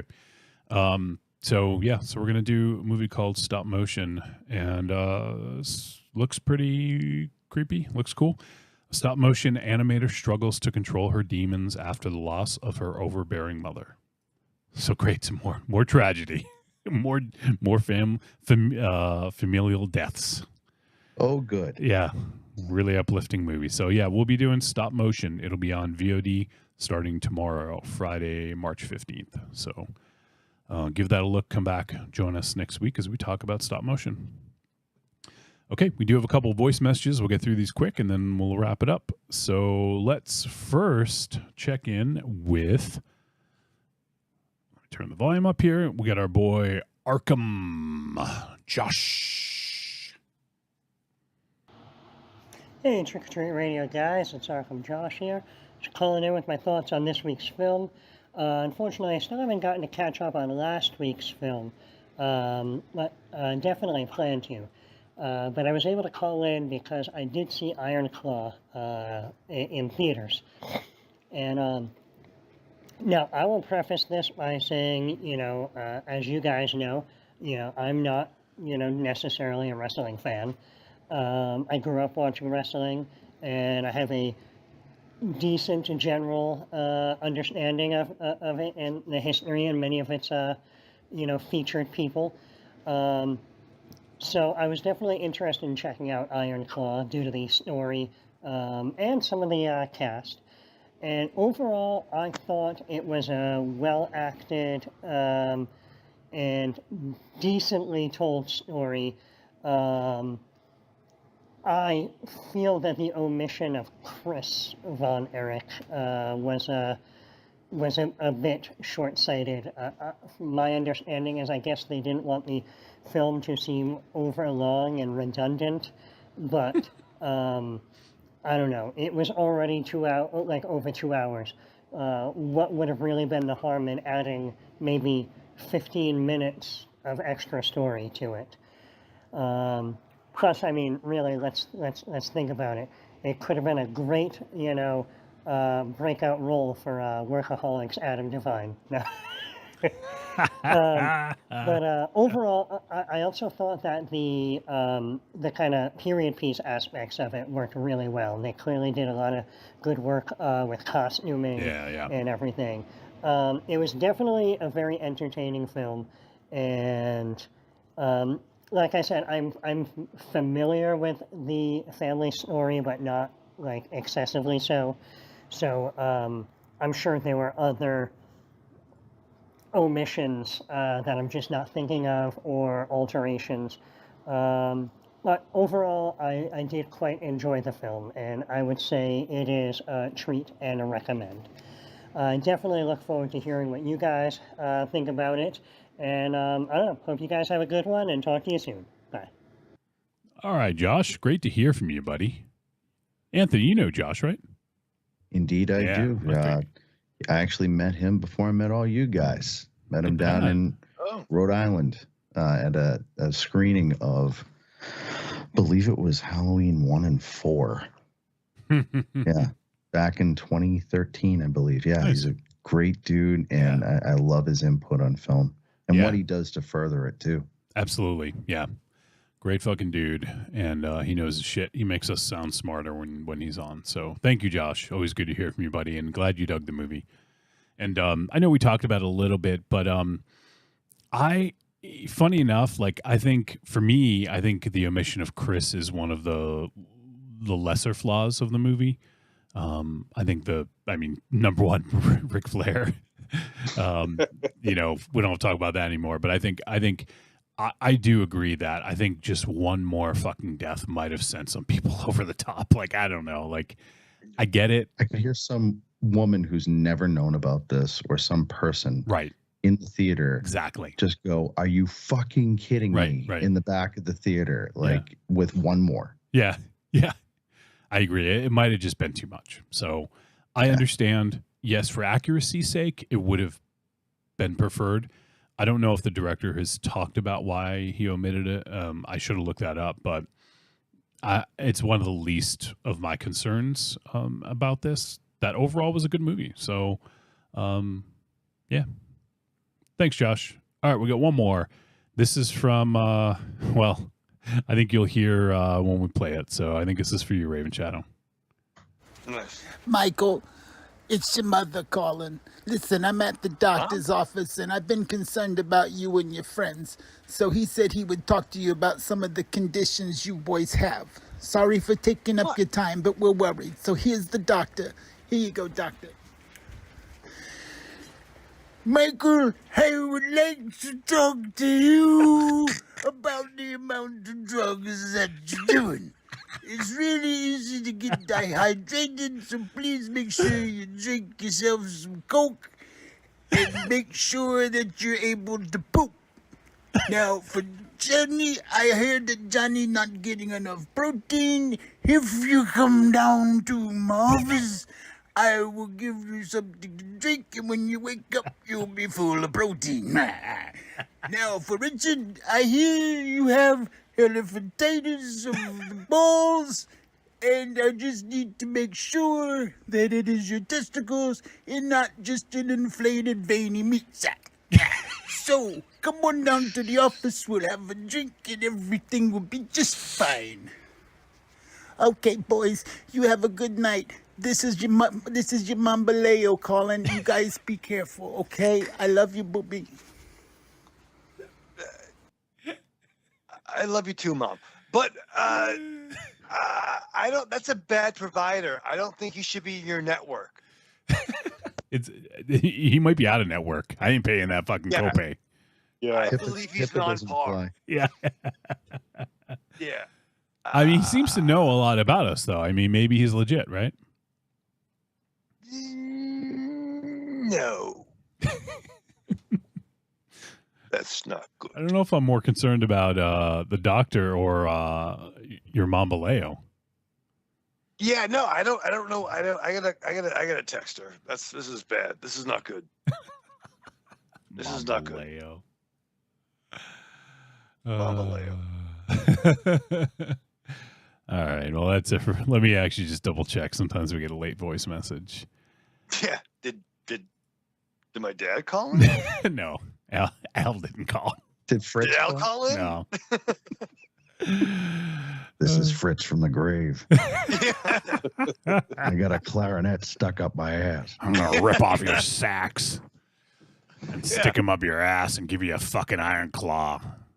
Yeah, pal. Yeah. I'm like in band practice. Get that reed up there. Soak that reed there, He's pal. like, one time at band camp. Oh, goddamn. That's where we got the name Iron Claw. That was my band's name. I really, That should be a dope band name, actually. the Iron Claw. I can't get it out of my mind. I really want, I want someone to do a Ric Flair promo in the voice of Rocky Dennis, and the style and voice of Rocky Dennis. That would make my fucking millennium. So if anyone out there, It's got a little map with pins in the background. Doing You know a what? promo. You know what? AI is a hell of a tool. oh god, yeah, no, it's not. Don't even fucking mention AI around me. All right, AI. I will fuck you up. AI. AI isn't going to be stealing your jobs anytime soon. Mm-hmm. You know, fucking AI ain't fucking moving pallets, bro. Yeah, would it? Offense to that, calling my work menial. The hell is it? What the hell? Fucking Fritz Manual. manual labor over here. Yeah. All right, well, I think we're done. So we let me just check chat rooms. I feel bad. I wasn't checking the chat room as much, but we didn't have too many comments tonight. Let's see here. I think we need to do a well-being check on everybody. Yeah. Yeah. They tapped out when we started talking about the sad, fucking depressing movie. True. Yeah. Evil Corny says, my mom, this is like hours ago. He said, my mom watched Poor Things yesterday. She was telling me how wild it was, but got on my case for seeing it in the theater. I'm 47 and almost thought I was going to get grounded. Oh, shit. That's funny. All right. Do you remember watching this? Marion watched the first half with me, and she said, "Well, what happens when someone gets hurt?" Because like normally, like I'll do like flashbacks when we're watching like superhero movies. So I'll pause it, and I'm like, "Well, in the books, this character is so and so," and she'll like not fucking care. Yeah, But the same thing, I never paused want to it. watch a movie with you. They don't. But I'm like, oh, normally they'll do like the X, thing if someone's really hurt. And then I went on telling stories about how when Triple H and like Kevin Nash tore their quad, and she's like, you can just press play now. The best is Vince tearing both of his fucking quads when John Cena and Batista, like in the Rumble when they exited the ring at the same fucking time. Yeah, fucked up. All right, I don't MZ. think I have quads. No, you probably don't. MZ is gonna fucking he's gonna pull a Fritz von Erich on us if we don't end this fucking Jesus episode. Christ. He's gonna play the clarinet. Yeah, go play a clarinet, bro. All right, so let's say goodbye to Anthony, and then we'll say goodbye to everybody. So Raven Shadow, I know you're gonna see Anthony soon. You're gonna give him a hug and a kiss. You're gonna rub beards. You have anything you want to say? Lots of things, but I don't have enough time. All right. Well, I'll give you a chance. Forget that. Just to streamline for MZ's sake, you can say goodbye during your farewell. But I will say, Anthony, it was fucking awesome, man. I missed the hell out of you, buddy. And I mean, it's been far too long. I think was the last time I saw you when we went to AEW. Yeah, we went to Full Gear, Baltimore. Yeah. Mm-hmm. That was a vegan great food and a good time. Yeah, great fucking time. See Raven Shadow? Anthony had vegan food with me. I will eat that with you when you come up. We'll go to the fucking vegan hut. So yeah, but it was a great time. Hopefully, you get a chance to see you soon. Hopefully, it's not another fucking 5 years. So yeah, thanks for hanging out with us, man. It was a fucking joy. I love their interactions that we've been having lately, and it only seemed right. We're talking some wrestling to get you on, so I appreciate you doing this with us. I appreciate you guys. MZ, get some sleep, and it being on the show for the first time. It's been something I've been wanting to do, and I just had a blast. Then I really hope I can do it again with you guys. Thank you. Absolutely, man. We'll make it happen for sure. And keep us up to date on Spooktacular. I hope everything goes well with that. And there's still a road ahead. So best of luck with that. Keep us up to date, and we'll definitely do it again soon. All right, and I'll see you in your BMs. All right, let's say goodbye. Starting with MZ. Yes, Anthony, good seeing you again, brother, and I'm sure I'll catch up with you again at some point on the information superhighway. So thanks again, man. Talk to you later. Thanks, guys. And the rest of you, arrivederci, douchebags. All right, Raven Shadow. Oh, goddamn, pal. Anthony, it blows me fucking away that this is really the first time you've been on live with us. That fucking fills me full of rhythm and blues, but Shake, you're rattle, a and killer. roll. You are just a fucking great human being, and I just see all my flaws when I look into your eyes. But All right, MZ's gonna take off. MZ's gonna take off. Go ahead, MZ. See you, man. The fucking say bye. It's a fucking focus thief, Wolfie. You know what he's fucking doing. No. Go ahead. Finish. I'm fucking trying, but I see fucking goodbye in the fucking background.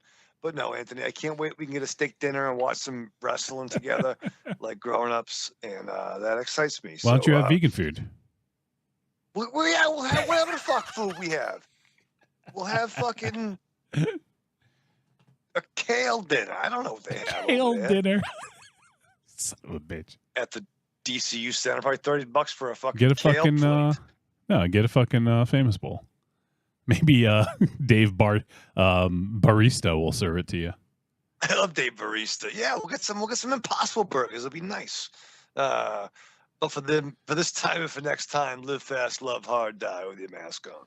All right. Well, I think we lost Anthony too when MC popped out. I don't know if he took him with him.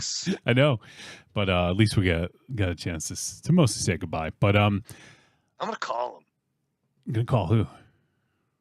Anthony. Don't call him. Why? He's got a kid. We'll text him. There you go. All right. Well, that's going to do it. So we appreciate you guys tuning in. Big thanks to Anthony for hanging out with us and putting up with us. It was a blast shooting the shit with him and having him on.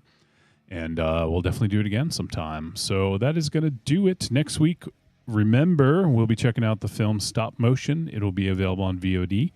And it'll actually be popping up on Shudder maybe in a month or two, I think. I can't remember. I don't have the date in front of me. So if you do want to wait, it'll be on Shudder. But if you do want to play along at home, you can go ahead and check it out on VOD. Check out Stop Motion. That is going to do it. So thanks for hanging in on this one, everybody. And hopefully our discussion wasn't too as depressing as the movie. But hopefully you guys dug it. And what's a good Ric Flair? I don't know. I can't do Ric Flair now. It's almost midnight. All right. So, oh my God, I hit the wrong button. All right. Hit the wrong button. I meant to. That was a better Flair than the movie. Woo! Oh, yeah, baby. Woo! All right. That's it. So we'll see you guys next week. Yeah, that's it. See ya. Go home. Bye. Why are you still here? See ya. Bye, everyone.